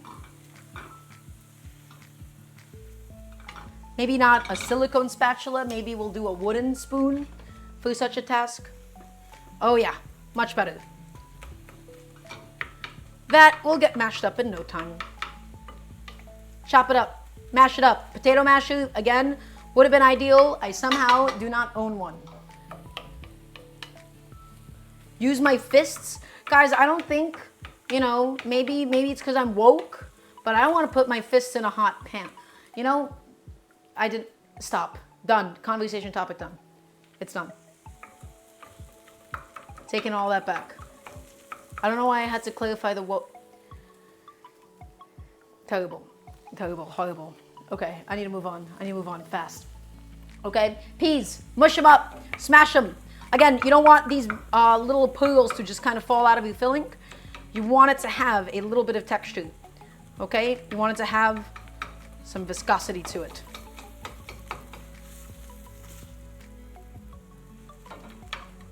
Burst them, explode them, smash them.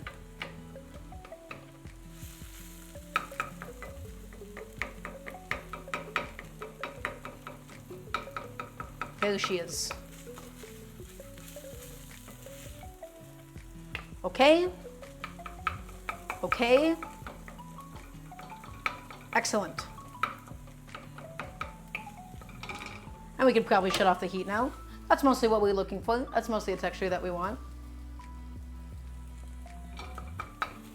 Again, we don't need this completely mashed into oblivion. We don't need like a puree of peas per se.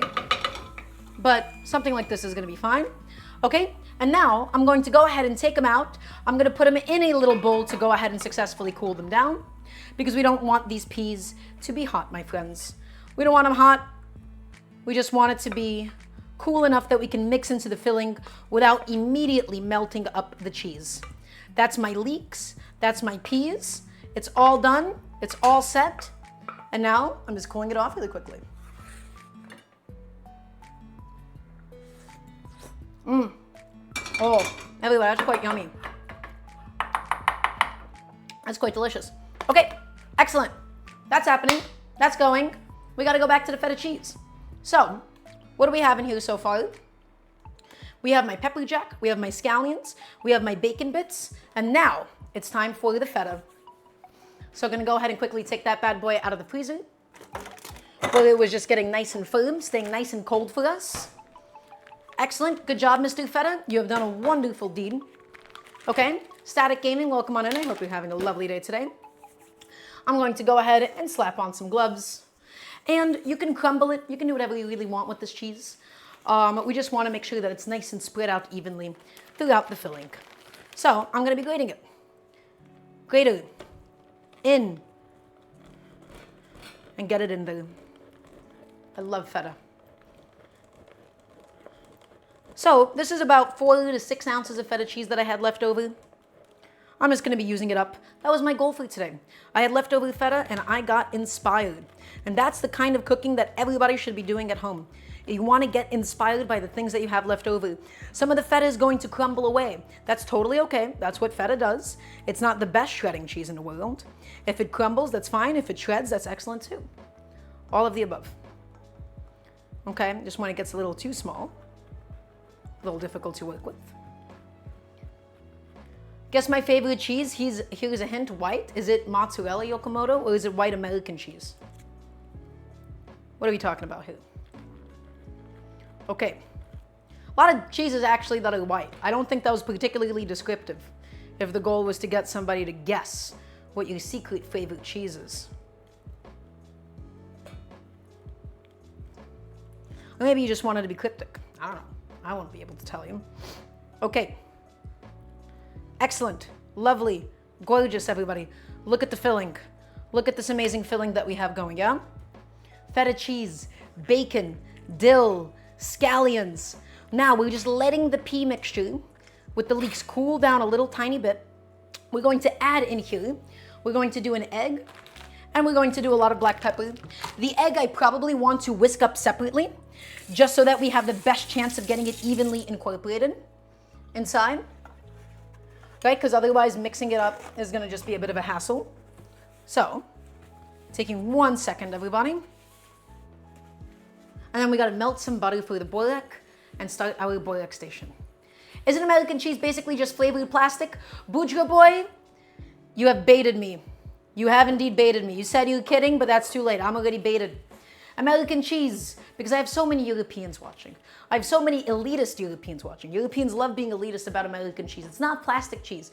It's an emulsified blend of two cheeses. It's cheddar and Monterey Jack. Together, held together with a couple of starches and sodium citrate. Sodium citrate, excellent ingredient, excellent component. I cook with it all the time. All right, so egg, crack it, nice flat surface. One hand, open it up, please. Oh my God, that was the worst egg crack of my life. Nobody saw that just now. That was like embarrassing. That is the thickest membrane I've ever seen on an egg. Terrible and horrible. Also, that's why we never crack it directly into the bowl with the filling, because guess what? It's so much easier to fish out anything that we don't want at this stage and not later on. Everybody, at the same time, while we're doing this, we're gonna need to melt a bunch of butter for the borek today. So I got about, I don't know, a half a stick, a quarter of a stick or something. I'm gonna slap it onto a saucepan, get it cooking, just get it melting, low heat. Guys, you don't wanna melt butter on a high heat. It will burn, it will splash everywhere. Nice low heat, just get it on, okay? Because we gotta have some nice, properly melted butter for today's borek. Okay, so we want a bunch of salt in there. Okay, we want a bunch of salt so that when we add the egg with all the salt, it's gonna help to evenly mix into the filling. Okay, so this might seem like a ridiculous amount of salt for one egg. Trust me, it's a lot easier to get the salt to mix in this way. So, take it, mix it up, my friends. Mix it up, mix it up, mix it up, break it up. Break it up, break it up. Also, some black pepper. We're going to need to add in here. This will be a nice, easy way to mix that in, at this stage in the process at least. Bunch of salt, but again, that's exactly what we're looking for, just to help to get it all to evenly mix in. And one egg is gonna help to bind everything together. We're gonna work the filling, we're gonna really, really mix it together, and it's gonna be perfect and delicious, everybody. Okie dokie. Black pepper.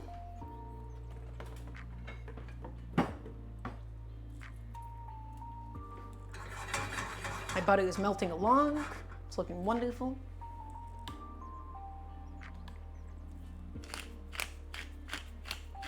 Just for some extra flavor.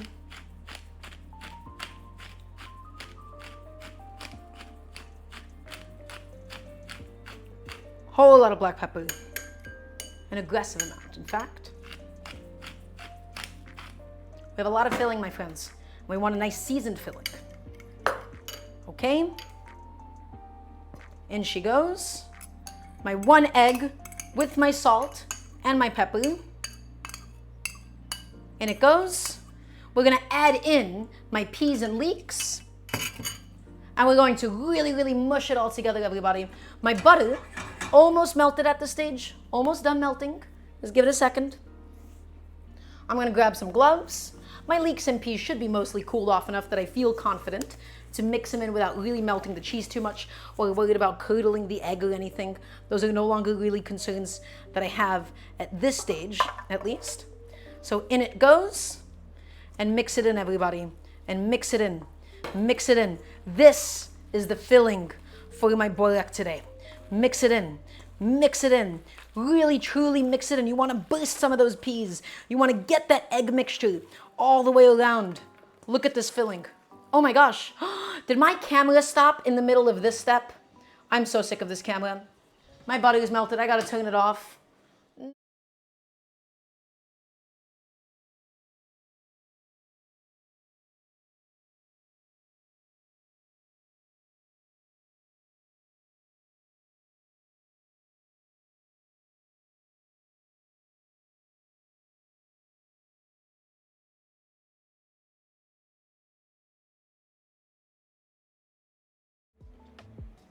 Okay, everybody, that was the most annoying time to have that possibly happen to me, I've got to say. While my butter was going, while I'm mixing this filling, that was the time it chose. Terrible. I hated it. Okay, guys, mix that bacon, mix that cheese, Mix that filling. Look at this filling. Look at this filling. Gorgeous, isn't it? Ooh. Ooh. Saying ooh really helps. All right, that's my professional chef advice for all of you. Okay. I think that's gonna be perfect. I'm gonna give it a little taste. See the salinity? Everybody, this is gonna be some serious business. Let me tell you that much.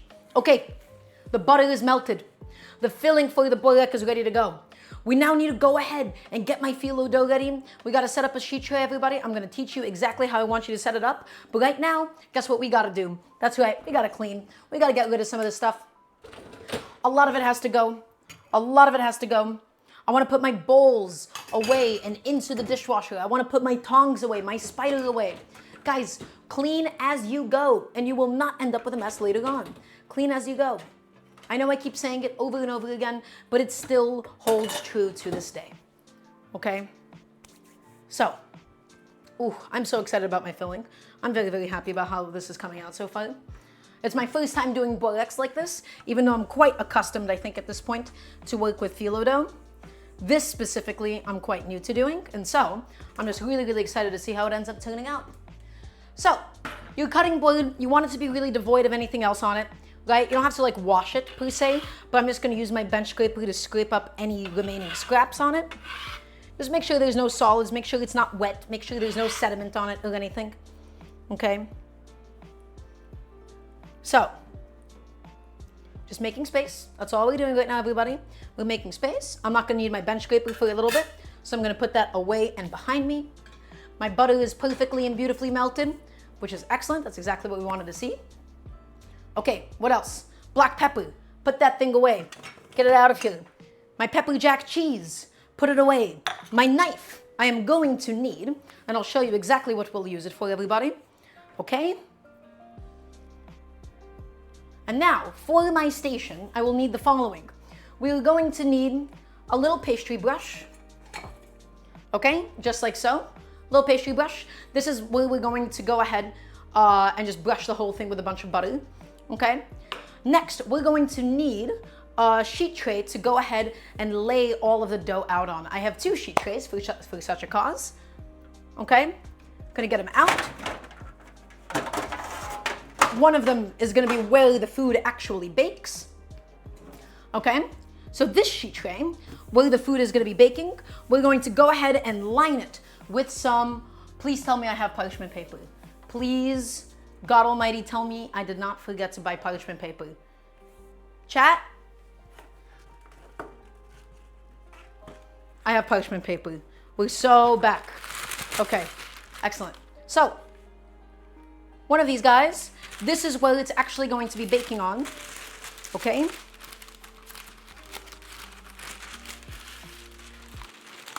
So go ahead, cover it up. There she is. Excellent. All ready to go. I can put this behind me. Rage Army, welcome on in. What is my favorite thing to bake? Well, here's the thing, Rage. I'm not that much of a baker, I'm afraid. In fact, I really try to talk about how I think baking at home is really clunky. If I had a favorite thing to bake at home, it would probably be like my 2-ingredient heavy cream biscuits with self-rising flour. Those I think are always a very, very solid thing to go ahead and do at home. Okay, now, let's go ahead and grab another sheet tray. Everybody, if you don't have some just basic plain aluminum sheet trays, you are missing out. These are an excellent, excellent component. Well, just an excellent staple of any home, of any home kitchen. So, welcome on in, Rage. If it's your first time here, any and all cooking questions are really, really appreciated. Okay? So, here's what we need to go ahead and do. We're going to grab, okay, a nice kitchen towel, nice clean kitchen towel, and we're going to get it slightly damp. Everybody, phyllo dough is so fickle. Phyllo dough immediately dries out. We need to cover the whole thing with a nice damp towel, okay? So we wanna make sure that that's prepared and all set and all ready to go before we begin. So, doesn't need to be wet. In fact, if it's soaking wet, it's going to make your phyllo pastry stick together, which is not what you want at all. So, wring it dry, get all of that excess liquid out of there. You just want a nice, slightly damp kitchen towel, guys. Slightly damp, okay? Cannot emphasize that enough. Okay. My kitchen towel is damp. That's all ready to go, everybody. I've been cooking and baking for 20 years. Tomorrow I'm gonna be making some pecan sticky buns. That sounds excellent. Okay, I'm enthralled. I've never had a good experience with phyllo pastry dough. Serena, I think phyllo dough, store-bought phyllo dough, is an ideal thing for people at home to go ahead and work with. This is something I want to get all of you guys excited about doing. Again, there's no rolling out. It might seem a little bit technical to do all this with the sheet trays, but almost nothing is really getting all that dirty in this process. But yeah, sticky pecan buns, that sounds excellent. That sounds quite delicious, in fact. So, opening up my package of phyllo dough. Everybody, this stuff is so thin that it dries out basically immediately. Hence why the wet towel was so important. Okay, we're rolling it out. We're opening it up. This does not seem to be the world's best quality phyllo dough. It's a little dried out in a few places. A little bit torn up, in fact. But that's okay. Don't worry about it, my friends. Just gently and easily, hopefully, roll it out to the best of our ability. It's super delicate, so just be gentle with it as we handle this guy, okay? Just be gentle, be delicate, okay? It's laid out, cover it up. Did it thaw for a while? Only a few hours, just at room temperature, or you can do it overnight in the fridge or so, something like that, okay? And then you just want to drape it over. You don't really want it to make a lot of contact, okay? You just want to have it slightly draped over. Okay, everybody. So, we begin. We make space on our station. Come take a look at what we do here. First, my cutting board, all set, all ready to go. Wonderful. I'm going to go ahead and take all of my super dainty, super delicate, petite, feminine phyllo dough. I'm going to pick it up. Everybody, if it has some holes in it, again, trust me, not the end of the world. Only a little bit of the end of the world. This guy kind of came in like this, all cracked up and everything. So I'm going to need to probably salvage this dough somehow. Okay, all that you want to do so far, everybody, you want to take it and you want to cut it in half, just like so. Cut in half lengthwise. And you want to obtain 2 nice little stacks of phyllo pastry, okay? There you go. Not the easiest to get a cut all the way through this, so sometimes it takes a few tries. Everybody, don't worry about those edges being a little bit thin or something. Trust me, it's all gonna even out. It's all gonna work out. Now, I'm taking them back. I'm taking them back to my cutting board, or to my sheet tray rather, and I'm laying the towel on it before we proceed with the next steps. So, it's staying humid. It's not drying out. Remember my butter, my melted butter, all set, all ready to go.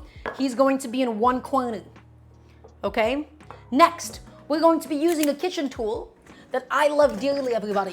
This is called a cookie scoop, okay? I love a cookie scoop. I think they're really nice to have at home, especially for things like this, because this lets us evenly measure out the filling. So, filling, look at this beautiful dough. Look at this beautiful filling, guys.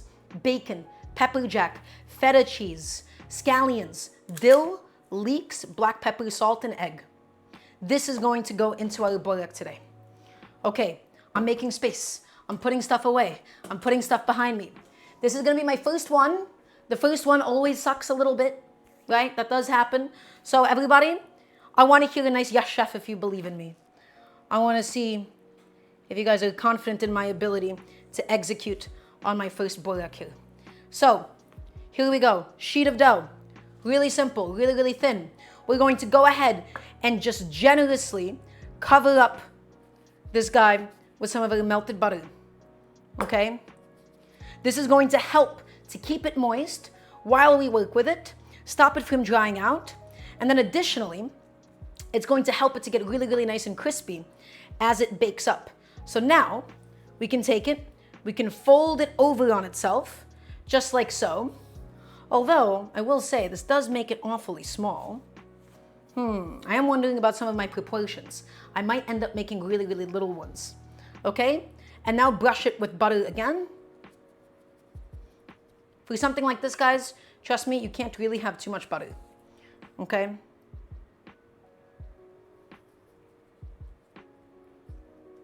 I was distracted at work for the egg.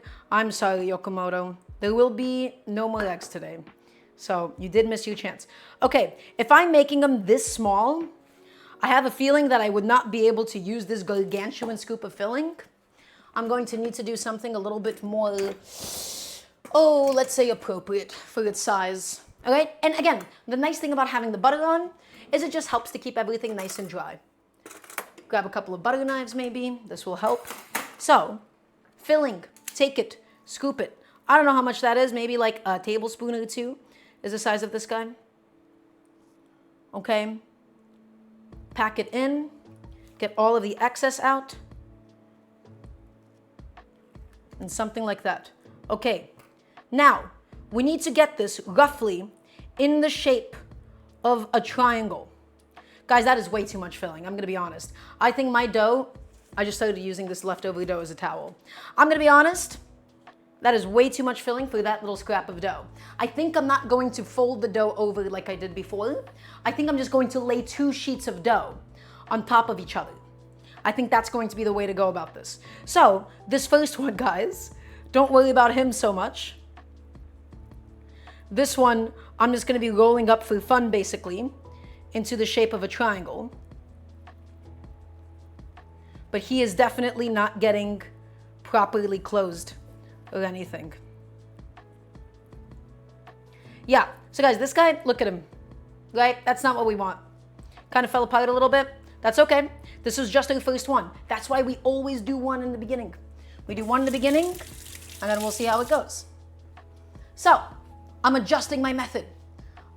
We're going to do 2 sheets, right? Stacked on top of each other. I've decided officially, I'm going to grab another thing of phyllo dough. I'm going to brush it with butter and then add another layer of dough right on top. So watch this. Although, guys, I have to say that was pretty close. I think that wasn't a terrible job, after all. Now, as far as Boreks go, there's a lot of different shapes that you can do. The shape that I'm doing here, I just wanted a triangular handheld one. It's a little bit more technical, it's a little bit fancier, it's a little bit more complicated than some of like the bigger serving ones. But guys, trust me, there is a world of inspiration out there. You are welcome to do any size and shape that you would like for these. Okay, phyllo dough is a lot more forgiving than you would think it is. So many people think, oh, it's so difficult to work with, it's so thin. Not at all the case. Okay, so layer it in. I think that's 2 sheets that I have accidentally stacked on top of each other. But even then, guys, the magic of this, I think it's still going to be okay. All right, there you go. Layer it with more butter.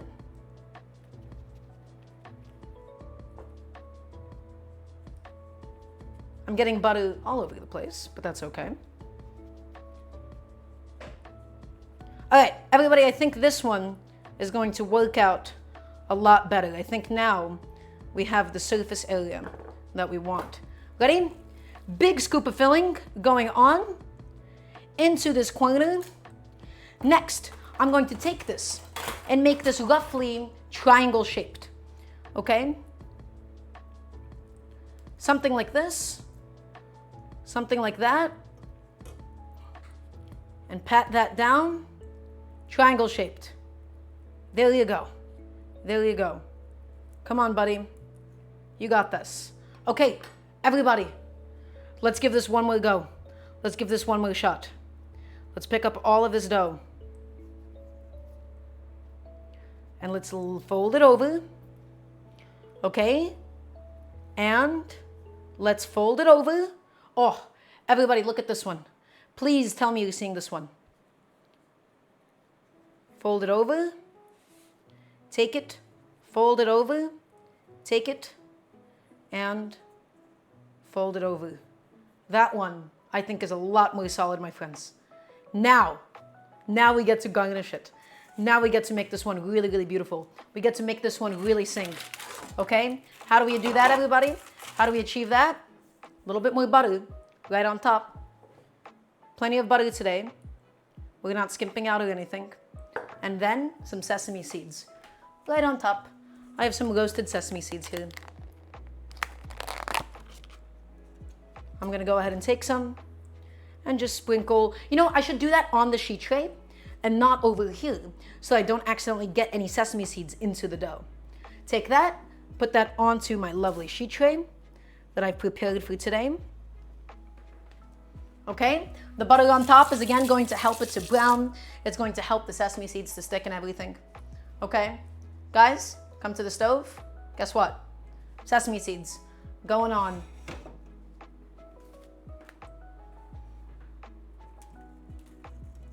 And I think that looks quite good. Everybody, what do we think? As far as Borek go, I think that's pretty okay. I'm gonna still bake off this ugly one just to see like what no. The cheese is gonna spill out. I know better than that. The cheese is gonna spill out and it's gonna compromise the other ones. That one cannot bake alongside the others. Okay, everybody, we have a method. We know what we're doing. Let's keep going. Let's keep pushing. It's time for us to build. It's time for us to assemble all of these gorgeous little boreks. So, I think my towel is a little too damp, actually. That's okay. Country girls make do, my friends. Let's grab a sheet of Phyllo. Right on. And let's grab one more sheet of Phyllo. Come on, buddy. Thank you. Again, everybody, it's so delicate and yet it holds up a lot better than you would think. Okay, I think I'm going to try doing a dry towel cover. I think the wet towel might have been too moist. Quick, take it, butter it up. Butter it up, my friends. Butter it up. Get that butter on. And now that that butter is on, we're going to take the second layer of dough, pop that bad boy on as well.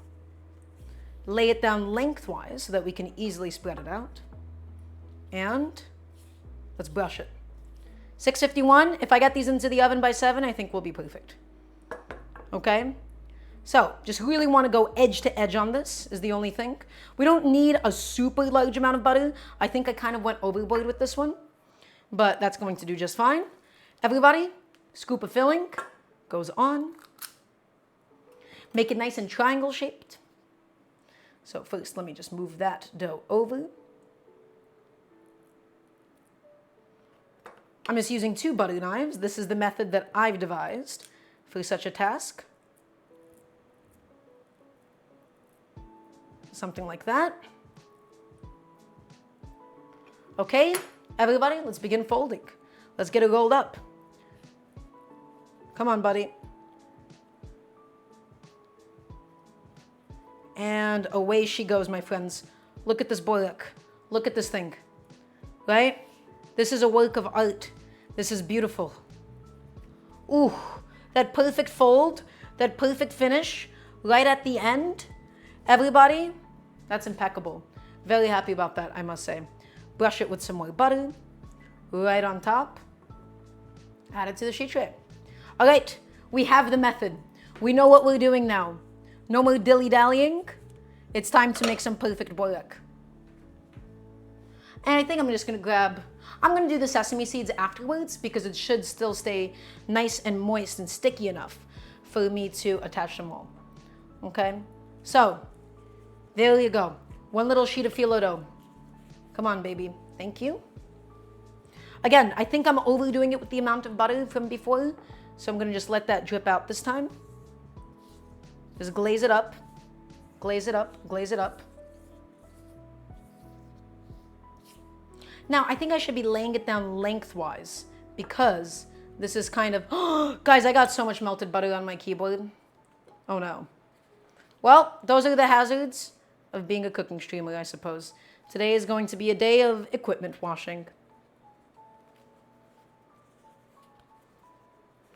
Okay, stack it on. Attach it, cover up the rest of the phyllo, keep it nice and moist. Guys, there is so much butter on that keyboard of mine. It's been through worse.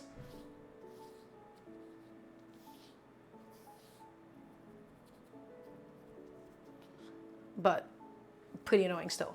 Okie dokie. Big scoop of filling goes on.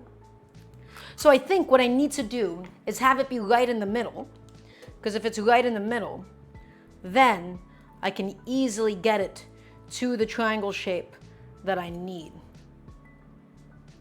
Yeah, that's a lot better that time.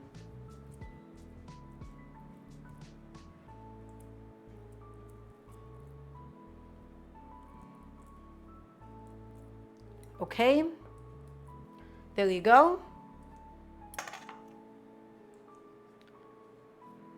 And fold it over. Guess what? Do it again, and again, and again,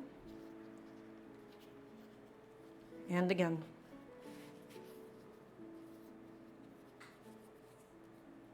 Some perfect little Boreks. Glaze it up and put it away. And we're going to do this until I'm all out of filling. This is one of those things, everybody. Yeah, it's a little bit more effort, but guess what? It's going to be delicious and it's really fun to do. This is the kind of a thing. Now, not often do I ever really enjoy cooking with other people. Theoretically, if you wanted to cook with other people, this would be the kind of a thing that you would do. Because this is very much so the kind of a thing that can be assembly lined, you know?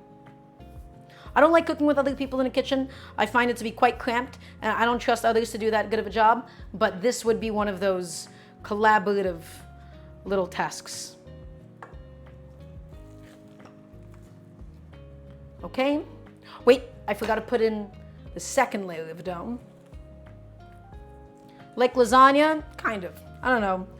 Guys, I'm not gonna lie, I don't like cooking with other people. I like cooking for other people, but I kind of only really trust myself in the kitchen.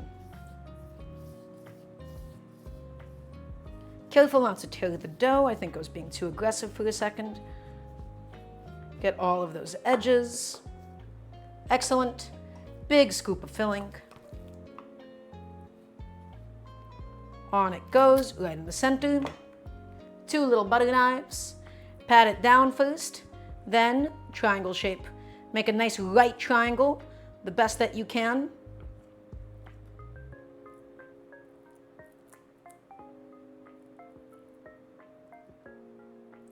That's it. That's it. Okay?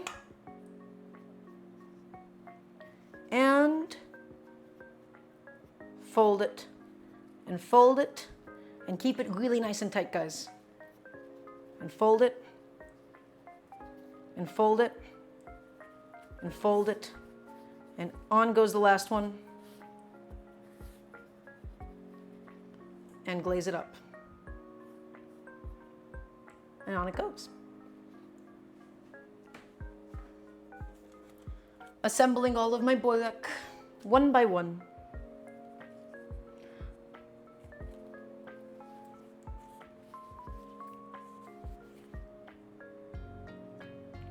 Okay, so yeah, everybody, if you have any cooking questions, while we're still just doing this slightly repetitive job, I think this would be the best time to ask.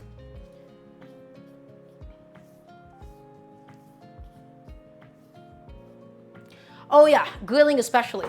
Guys, I'm not gonna lie, I find the idea of going to like grill somewhere to be really, really stressful, because it's like this like universally, like socially, like cultural masculine experience where everybody wants to show each other up. But I can't do that. I can't do that because I know better. I know better than like most of the people that say like, oh, I'm the grill master, I'm the guy that really puts it down. And then they have undercooked chicken and overcooked steaks. I cannot be trusted around those settings, and I cannot collaborate with anybody. So I can't be grilling with anybody. Chef, I've had to be in and out of the stream, so you've probably said this, but what makes a Borek and not a spanakopita? A spanakopita, I would honestly say, is a specific type of Borek.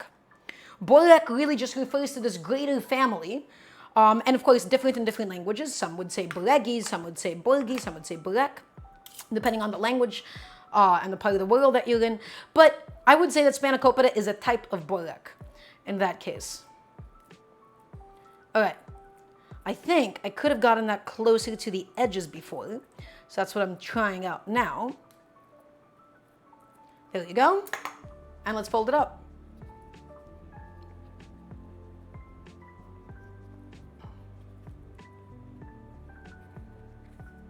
Okay. There she is. That's my beautiful Borek. Come on, buddy. On you go. Thank you. Keeping it nice and tight. There she is. Okay. Back onto the sheet tray. We're gonna get it all done. All of them processed. All of them finished until I'm done with all of my filling.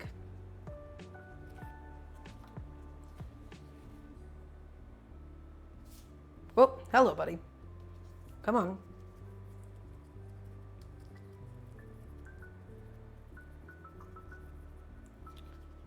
Painting it up with the butter. Now, I will say, I am a little bit confused. So this is a technique that I saw from quite a bit of people making boreks before. I am confused why we do need to kind of double up on it. That my guess there was that it would like stop it from splitting. But more so what I'm confused about is the buttering of all of these different layers and not just on top. That was the part that I was a little bit confused about. So not often do I think I do things without really properly explaining them. If anything, I think it's more so for like keeping it all like quite crispy as it bakes along. But otherwise, I don't actually have that good of a reason. Okay. Scoop of filling on. Mash it down.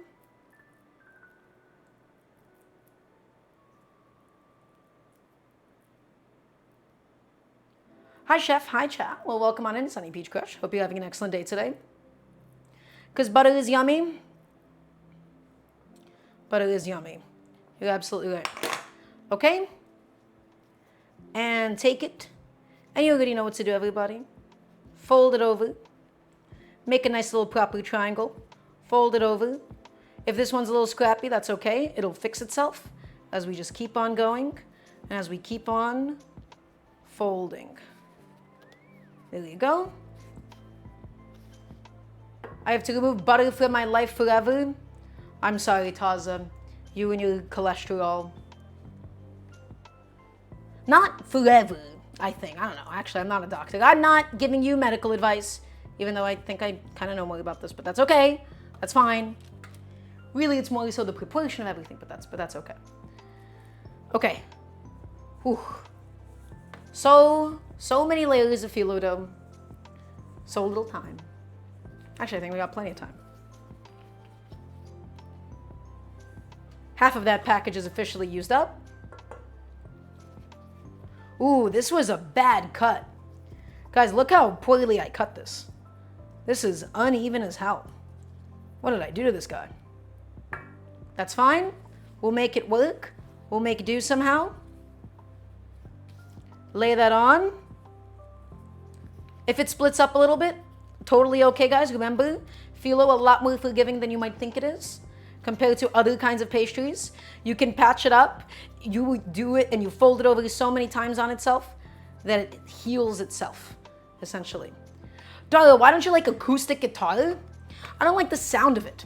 And I also think guitar players are maybe the most laziest musicians of all. But also, generally speaking, I don't like the texture of it sonically. I also really don't like harmonicas for a similar reason. Not less about the musicianship and more about the actual sonic texture of it is not for me. I do not like it. I find it unpleasant. Okay. And only indifferent to electric guitars. So in regards to electric guitars, my opinion there is just mostly from electric guitar music. I don't really listen to music that particularly features electric guitars, and I just think I also heavily associate it with music that I don't listen to. Spanish guitar, that would be my one exception, Boudreaux boy, to acoustic guitars, and that's just mostly because their fingering and their melodic choices are so much cooler. Okay. You're learning piano? Kind of. Ideally, I would like to be playing the vibraphone, Godly Rage. Okay, beautiful Borek. Couple more to go. Ideally, I'd be playing the vibraphone. I'm still on the market trying to find a vibraphone teacher. But in the meantime, I've been doing a little bit of piano, but I am an Ewe player. But it's okay, one day Dara will get it. Taza, you listen here. Look, there are amounts of acoustic guitar that I am sure that I can handle. But most often, I don't really like it very much. And I've definitely had acoustic guitars and songs that I've liked before. But it is an instrument that if I went the rest of my days never listening to again, I'd be totally happy with. Yes, there's no such thing as bad ingredients. That's true. And it might seem really hypocritical in a musical context. Just most of the contexts where you would listen to an acoustic guitar, I find it to be completely unenjoyable. Okay, this phyllo dough, a lot more scrappy. My butter is solidifying. I think the quality of my product is beginning to go slightly down, but it's okay. We'll salvage it. Do I like bagpipes? Not so much. I'm sorry, Sunny Peach Crush.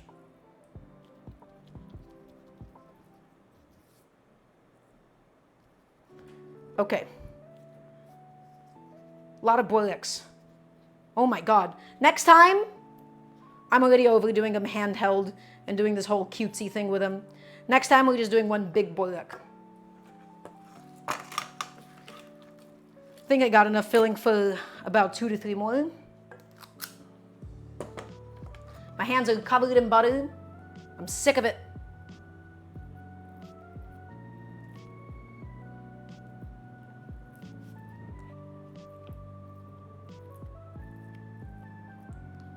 Did I hear about the study of people visualizing practice as piano as well as the people who physically practiced during that period? So, Trashcan, you are referring to a concept that in fighters, or at least in real life fighting, is called shadow boxing. It's an effective form of practice when there is like a logistical efficiency thing, like you can't always have access to a piano. And it does help with a few things. Why no gloves for this? Because it's a lot easier to feel the dough when it's just your bare hands, Godly. Okay? So, this guy, a little bit messed up. My dough ended up kind of tearing through this one. That's okay. You can tell that I'm beginning to rush a little bit. Totally fine. Everybody, guess what? Country girls make do. We're going to finish strong.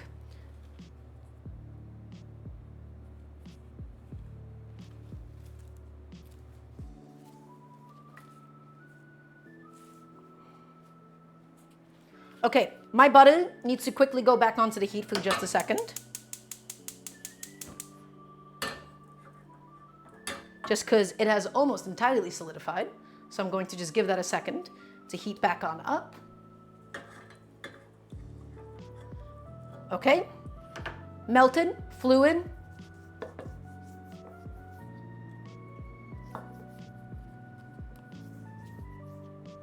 Okay, let's get another sheet of phyllo dough on.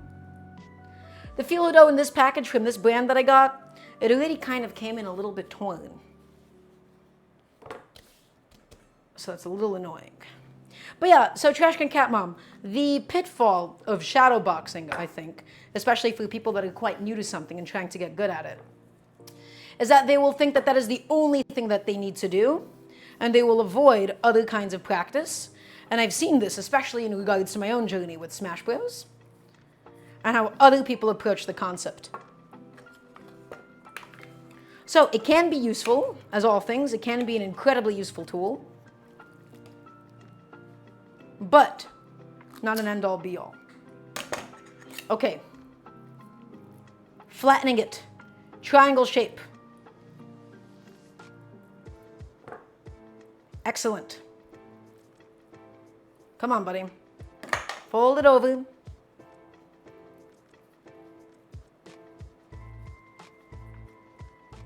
There you go.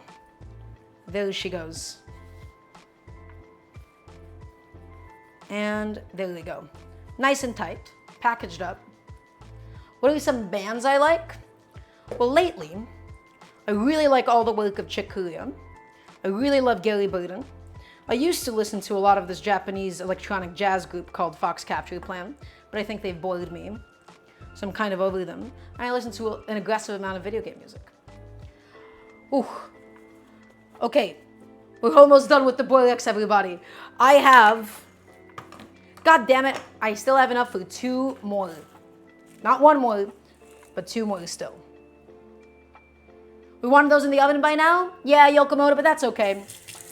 We might just have to rush a little bit towards the end of the stream, but these will only need about 20 minutes to bake up. We did want these in the oven by now. You are absolutely correct. That's okay. I don't have any more butter. I'm gonna be using olive oil instead. We've used up a lot of butter today. Okay.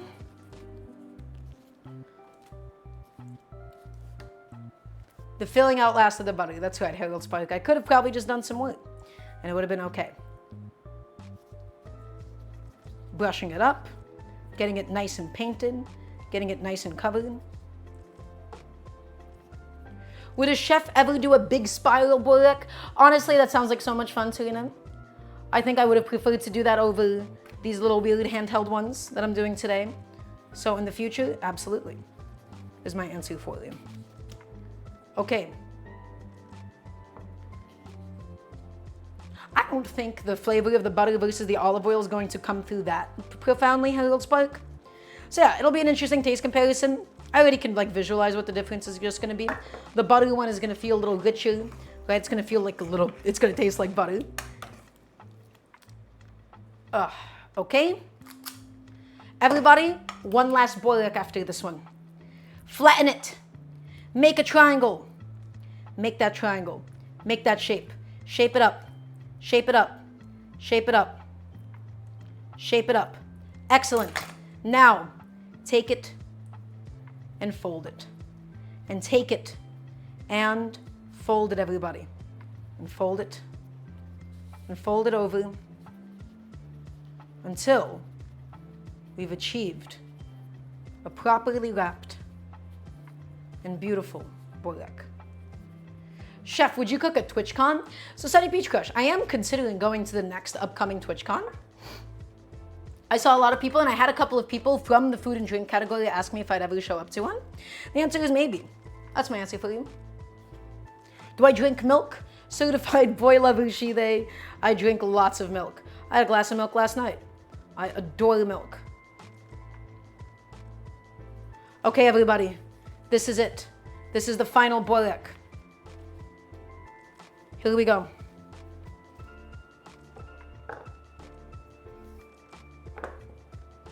Olive oil on. Brush it up. Brush it up. Brush it up. Excellent. Chef, why do you drink milk? Because I love the taste of it, and I find it to be delicious. Wait, I forgot to cover it with another thing of phyllo dough. That's on me. That's my own negligence. Okay. On she goes. I love drinking milk. I'm an avid milk drinker. In fact, professional, as some would say. Okay, this is it. This is the final Borek.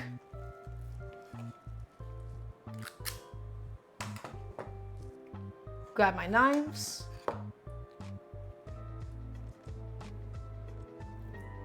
Do I like chocolate milk? I'm not as much of a chocolate milk drinker, I'm afraid. I just like it plain, just as it is. Okay. Everybody, take it, scoop it up, fold it. Wonderful. Take it, scoop it up, fold it, and fold it, and fold it, and fold it over to completion. Our final Borek. Sunny Peach Crush. This is a kid's show. Well, an everybody show. A family show, in fact. To the stove we go. Okay. Everybody, we gotta move fast. I got a doctor's appointment at 7:40. These gotta bake for 20 minutes. I think we can make it happen. Last step. You know what we're gonna do? That's right. We're gonna garnish it with a bunch of sesame seeds right on top. Shove it into the oven, do a little bit of cleaning, and then we'll see if we actually have enough time to be able to make my ideal yogurt sauce. Sprinkling on my sesame seeds. I think brushing it with the oil that far in advance was a bit of a mistake. As you can tell, a lot of that fat has ended up soaking in instead of actually allowing us to properly stick the sesame seeds. But that's okay. Everybody will make do. 350 degrees, 20 to 25 minutes or so. Let's go ahead and add it inside. Is the sheet tray hot? I don't think so. Excellent. And it goes 20 to 25 minutes. Okay. It's happening. It's going. And then about halfway through, we're going to flip it around. So I'm going to set a timer for 10 minutes. Excellent. Everybody, guess what? My kitchen at the moment, a little bit of a mess. So you know what we're going to do when we cook at home? We clean as we go. So I'm gonna put away a few things now. Those are my Boreks. Hopefully they're going to bake up cheesy and delicious inside. That's what I am looking for after all. Going to go ahead and put away my sesame seeds. Gonna go ahead and put away all of my dirty dishes, everybody. Clean as you go, always, always, always. All the ingredients that you don't want, put things into the dishwasher. Now we have a little bit of downtime. Let's take advantage of that downtime, guys, okay? I got butter all over the place. So I am a little annoyed at myself for doing that. But that's okay. That happens to the best of us. All cooks end up getting butter all over the place sometimes. Put away my bench scraper. Putting away my stuff for the butter. All of it's gone. All of it has to go. Wonderful. Whew. So, everybody, what have we achieved so far? We're making Borek today. We're making this lovely little Phyllo pastry, these little turnovers, these little hand pies. Phyllo dough, stuffed with pepper jack cheese, feta cheese. We have some sautéed leeks. We have some peas in there. Okay, we have a lot of really, really delicious stuff. We also have some black pepper. We have an egg mixed in, as well as a bunch of fresh dill. That's going, that's currently baking off now, my friends. And now I'm just gonna be quickly getting rid of all of the stuff that I have left over that I just kind of have laying around, okay? My Phyllo dough today, it ended up being a lot more scrappy than usual. Just kind of like really, really thin and falling apart. Not crazy about it, not very happy about this brand. Or it might have just been particularly old when it was sold to me, which does sometimes happen. But the first time that we did this, I think it came out a lot nicer than something like this one. Does this sheet tray not fit in the dishwasher? Okay, it fits in the dishwasher. Excellent. We're good. We're so back, everybody. Is the sauce ready? Sunny Peach Crush? It is not. So right now, I'm cleaning up my station. I'm putting some things away before we even begin thinking about the sauce for today. And a sauce for like a Borek is not the most traditional thing to do in the world. But I figured it would be nice. I figured it would be tasty to have. Right? You can't really go wrong with having a nice little sauce with something like this. Ooh, everybody. Biggest thing to keep in mind, you want to be mindful of how much butter, or rather, your brushing technique. My brushing technique, I'm not going to lie, not amazing.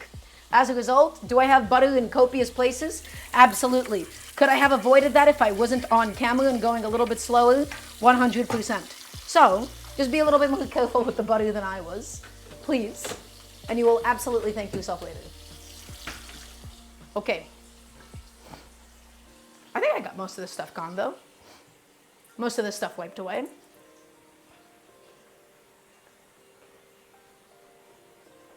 The Boreks are baking off, my friends. I'm just getting all of my stuff thrown into the sink that I'm going to need to clean off later, like my sauté pan. And then, in a moment's time, we can begin thinking about the sauce. So, what has to happen? I got to wipe off my cutting board. It's got some butter on it. It's got some dough on it. We don't want it. We want it gone. Okay? We want all that stuff gone. Is everybody still watching, by the way? I want to hear a nice resounding yes, chef from everybody here, please, and thank you. okay? So for the sauce today, I'm gonna be doing something really, really simple, something really tasty. We're going to be doing it with a little bit of dill. We're gonna be doing it with a little bit of yogurt, doing a little bit of lemon juice. So almost like a tzatziki, but not quite, because I lack the cucumbers for it at the moment. And then I was just also gonna go ahead and mix in some za'atar. I wanted something bright, I wanted something citrusy, and I wanted something yogurt based, something really, really nice and creamy and delicious to be able to pair with the boreks today. So what do we have to do? Well, we gotta cut up some dill, we gotta crush some garlic, we have to juice and zest an entire lime, we'll build the sauce, and then we'll go ahead and plate up that sauce as well, my friends. So, let's begin. Boreks are in the oven. In about 5 minutes, we're just gonna go ahead and rotate them. I have my knife still set up and all ready to go, and we're going to start off with just getting a little bit of dill through the sauce. I'm not making too much sauce today, so I don't need a crazy amount of dill or anything. This is going to do just fine. So something like this, something citrusy, something really, really tasty, something aromatic. That's what I'm going for. Put my dill away.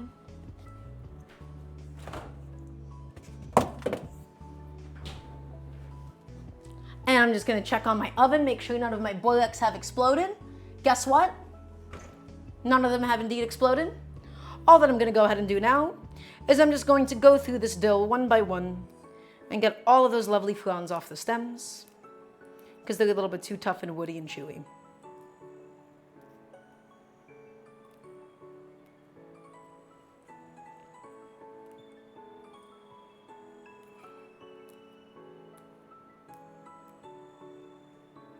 I love calling Italian sauces grandmama's recipe. Robert Australia, I feel like I've not seen you before. Welcome on in. Lovely to have you. I don't really know what you mean by that statement. Not really sure what you're getting at.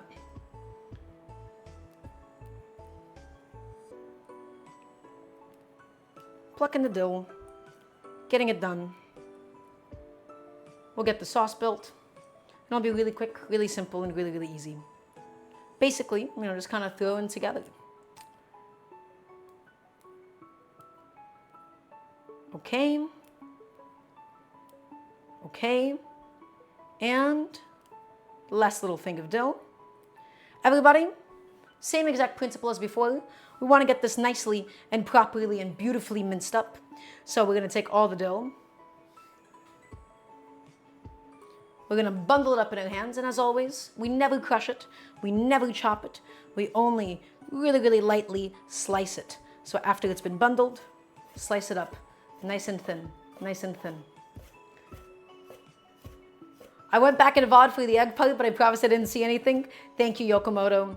I appreciate it. Thank you for your mindfulness. Why do you like eggs so much? I can't help but be curious. What is your fascination with eggs?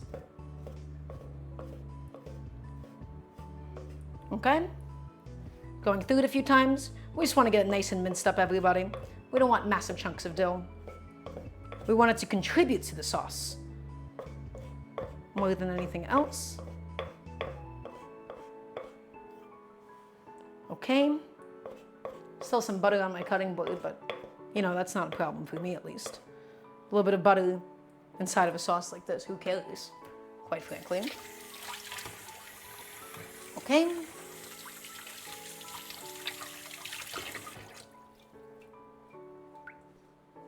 Quickly wipe off my hands, and we'll go ahead and get a little bowl to go ahead and put that in. Grab a nice little bowl. This is going to be a serving dish for the sauce as well. I'm going to be looking for something a little bit on the wider side. I think this is going to do just fine. Grab that bowl.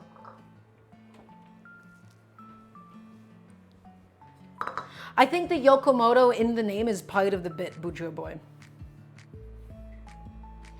Chef, have you ever played drums? I can't actually say that I have. I have little to no percussive experience whatsoever, I'm afraid. Okay, so bunch of dill inside, nice and minced up. Next, we're going to go ahead and get some lemon zest. I want the sauce to be citrusy. I want it to be aromatic, and in the zest is where most of the flavor and the aroma of the lemon lies, everybody. So, just taking it and going around and going all the way around, pivoting the lemon going base to hilt with my microplane. We don't want to get any of the pith. We don't want the white part of the lemon inside. We just want to get the nice aromatic yellow skin. Okay? There you go. And everybody, remember, you can always add more lemon juice, but you can't take any away. We're going to start off with a little bit less than half of a lemon's worth of juice for something like this. And then we can always go back in, we can always adjust, and we can always taste it. The size of your lemons change. The acidity of your lemons change. These are all variable factors, my friends. So start off with less lemon juice than you'll actually need. So I didn't squeeze all the way. That's still just about half a lemon's worth of juice is all. We're gonna do a little bit of salt in here. And now, everybody, we're going to go ahead and turn the sheet tray. It's been baking for about 10 minutes at this point. I'm going to go ahead and show that off to you in just a moment. 10 more minutes and it's gonna be perfect and crispy and melty on the inside and everything that you've ever wanted it to be. Okay, so come to the stove. It shouldn't look all that impressive yet. We still gotta give it some time, my friends. You still gotta give it some love. So take a look at my beautiful Borek. They're just beginning to cook. They're just beginning to get there. I'm rotating my sheet tray and I'm putting it back into the oven for another 10 to 12 minutes until the top of it is golden, until it's flaky and crispy, my friends. 10, 11, 12 minutes on. Beautiful. Let's go ahead and finish up the sauce. Okay, back to this. Salt, dill, lemon zest. Next, everybody, we're going to add in the yogurt and we're going to grate in 1 little clove of garlic. I wanted something creamy, I want something acidic, I want something citrusy. And then we're going to garnish the top of it with the olive oil and then put the za'atar right on top. So, got a little bit of Greek yogurt. And I love doing Greek yogurt sauces. Again, this is quite inspired by something like a tzatziki, but not exactly, right? Because we don't have the cucumbers, we don't have the full array of all the herbs and everything. So, yogurt goes on. And actually, before I fully mix it up, it'll be easiest if I first grate in the clove of garlic. So, I'm gonna grab my garlic.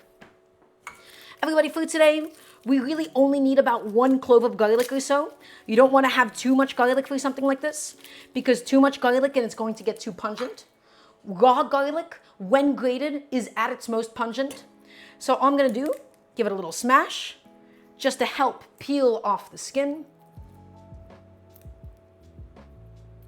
Quickly peel off the skin, smashed it, separated it, but we don't wanna pulverize it into oblivion. We don't wanna smash it to smithereens or anything. Okay?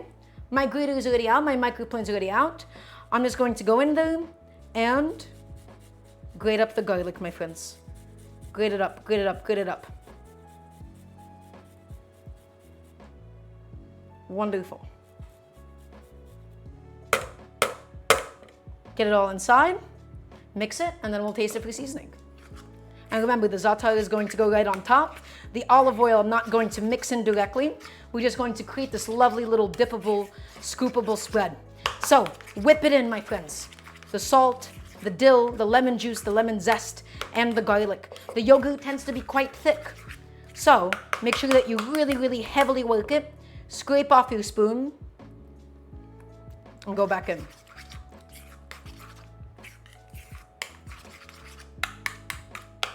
We might do another clove of garlic, honestly, but we'll see how we feel about this in just a second. Okay, let's give it a taste. Dill, lots of that. Lemon juice coming out, garlic coming out. Missing, what are we missing, everybody? We're missing a little bit of salt. So we're going to get some salt in there and mix that in. Mix it in, mix it in.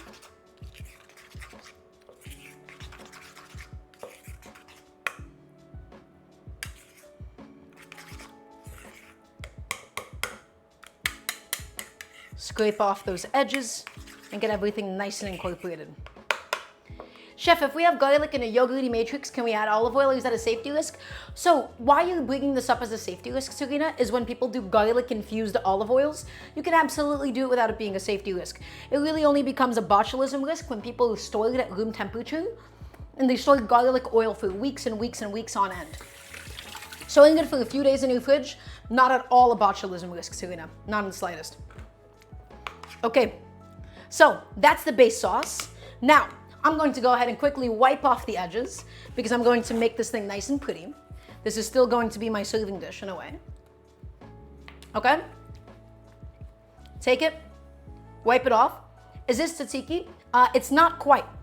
It's inspired, but it doesn't have the cucumber. This is just a generic yogurt dipping sauce that I am doing here. Okay? I'm just quickly wiping off the edges of my bowl.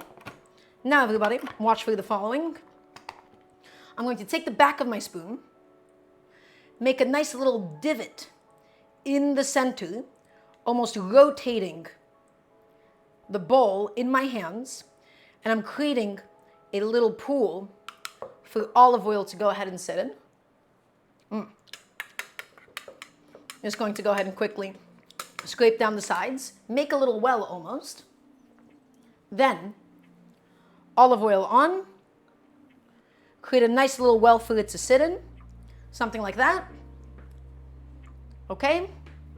And everybody, last but not least, I wanted to get some satay. I wanted something a little bit citrusy. I wanted something a little bit bright. I don't want the satay mixed into the sauce. I want it almost like folded in and layered in. Okay? So this is how it's going to be presented. This is how it's going to be given out. Satay, an amazing, excellent, delicious little spice blend, my friends. Mostly made out of sumac, which is really citrusy. You got some sesame seeds in there for nuttiness. And then everybody does their satays a little bit differently. So, now goes in, and you can be quite, I realize that most of my visual appeal is actually quite gone now with the satay. So maybe I didn't really fully think about this, but that's okay. Who cares? It's a sauce at the end of the day. 2 big spoons of za'atar, everybody, and that's my dipping sauce. Really simple, really quick, really easy. Just some garlic, some olive oil, some yogurt, some dill, okay? And this is going to get properly spooned onto the borek when we do get to eating it, which is gonna be really, really soon. Everybody, all of the cooking is done for today. The borek, they have about 6 more minutes left to go before we pop them out. Some of them have unfortunately already exploded. Is that a 2-pound bag of za'atar? Yes, it is, Turina. It is massive. This is my roommate's bag of za'atar.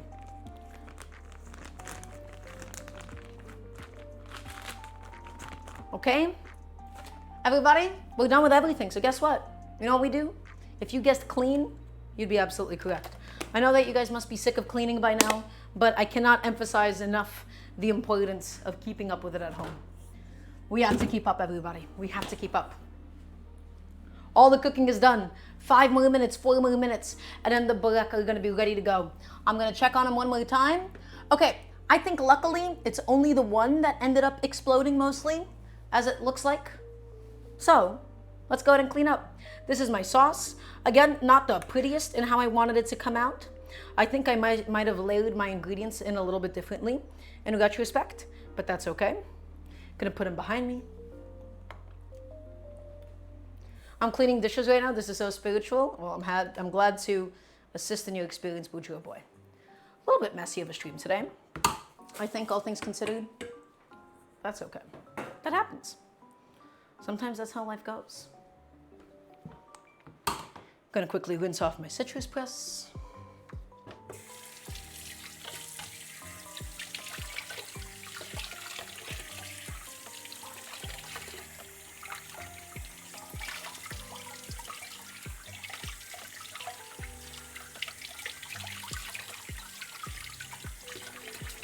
Let that dry out. Get rid of all the different things we no longer need, everybody. A few more minutes, and then we'll be all set. And I'm really excited to be able to taste these. Hopefully they come out delicious. I think in retrospect, a couple things I would change. I'd probably want to save oiling the top of them until just the very end. It ended up soaking up a lot more of the butter and oil than I thought it would. So I probably should have saved that stage for last, or first have done that and then put the sesame seeds on immediately. So we're learning. We're always still learning. Cooking will always be a learning process. I'm gonna go ahead and put my garlic away, as that's all done.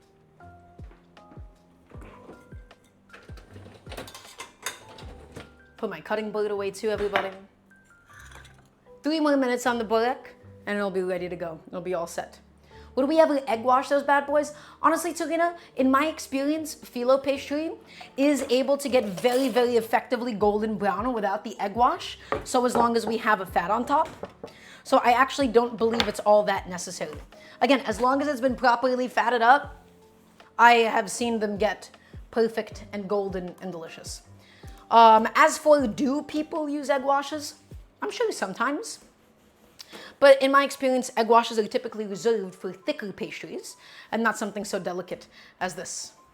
So, is everybody ready to see the final Borek? They're coming out in just 2 minutes. If everybody's ready, I want to hear a nice yes chef from everybody watching, please and thank you. They look really, really good. Some of them have exploded. Honestly, guys, I am inclined to pull them out now so that they don't continue to explode and they don't continue to burst. How could I have stopped them from exploding? I don't know, probably higher temperature, shorter cook time, if anything. But that's okay. They're going to be so hot when we pull them out. They're going to be pretty aggressively hot.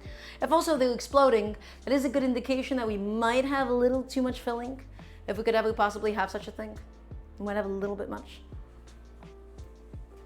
All right, before I risk any more of them exploding, everybody, what do you think? Do you think we pull them out?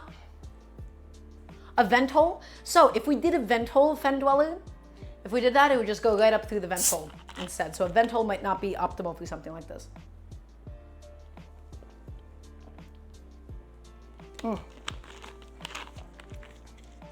Ah. But Phyllo cooks up really quickly. So I'm not as concerned about getting the pastry cooked as just I am about it being really, really nice and crispy. Okay? So, pull out early, please. Okay. I think I have been successfully convinced in that case. Maybe in a second. Chef, what am I sipping on? I have a lovely seltzer. I adore seltzer, my favorite beverage. I don't drink sodas, but I will always have multiple seltzers throughout a day. I consume more citric acid than anybody else on the Northeast. Okay, so it's about to come out. We're almost done. Couple more seconds. Okay, I have the confidence. Let's go ahead and pull these bad boys out, everybody. Some of them exploded. I'll probably do a little bit of digging as to why that might be the case. Happens to the best of us sometimes. But right now, I am quite happy with how my pastries came out nonetheless. Everybody, my Boreks are complete. They are done, they are finished.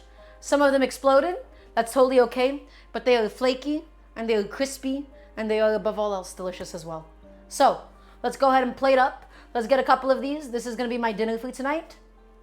And we'll go ahead and be able to enjoy. The first one that we did, that's the one that didn't explode at all. This one didn't explode, that one didn't explode. So we'll make a pretty little plate of all the ones that came out okay. I think I could have also just been more generous with the amount of oil that I added on top. But that's okay, everybody. Good stream, chef. Thank you, Turina. I appreciate it. Okie dokie. Turning that off. It's all done with. Everybody, let's go ahead and grab a couple of those pastries. It's a little bit tight. Oh, God, but that is a good point. I might have wrapped it up a little too tightly. That is the risk of doing so. That is the risk of doing so. So, I'm gonna grab some of the prettiest ones. I'm gonna grab 2 of those for myself. They are scorching hot, quite frankly.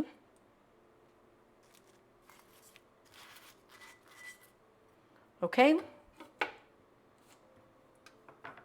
They're not at all safe to eat, which of course means that I'm gonna be biting into them as it is. And then I'm going to go ahead and grab some of my lovely sauce with my za'atar, with my olive oil, with my yogurt, and just go ahead and scoop some of it up. I will say when the yogurt and the za'atar get all mixed in, not the most beautiful sauce in the world. So I'm just really heavily whipping it in first before I put that onto the plate. But everybody, this is it. we finished with our Borek today. From scratch, almost entirely homemade, minus the pastry itself. Everybody, I want to hear one last yes, chef, as we do a little recap session of all the different things that we had going on into this. So, this is a Borek, my friends. It's a little pastry made out of phyllo dough. I want to get you guys all excited about buying and working with phyllo dough. It's super, super easy. There's no rolling out. It was a little bit messy today because I might have splashed butter all over the place. But we made an excellent filling out of some leftovers. I had some leftover bacon. I had leftover leeks, and I had leftover feta cheese. We cooked the bacon. We sauteed the leeks. We added some fresh green peas. We sliced up a bunch of dill, we sliced up scallions, we grated a bunch of pepper jack, and then we also grated in a bunch of feta cheese. We mixed in an egg, we mixed in some seasoning, and then we packed it really nice and tight in this phyllo pastry. And with it we have a little sauce made out of some yogurt, made out of some za'atar, made out of some olive oil. Okay?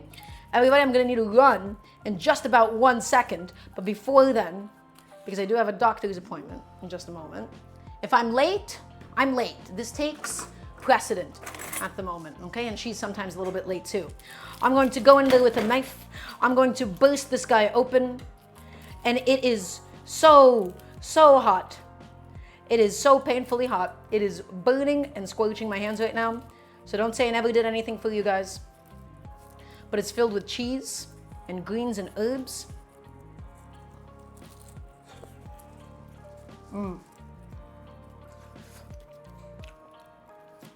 Oh, that's impeccable.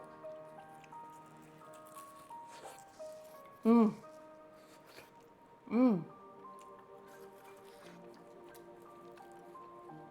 my God.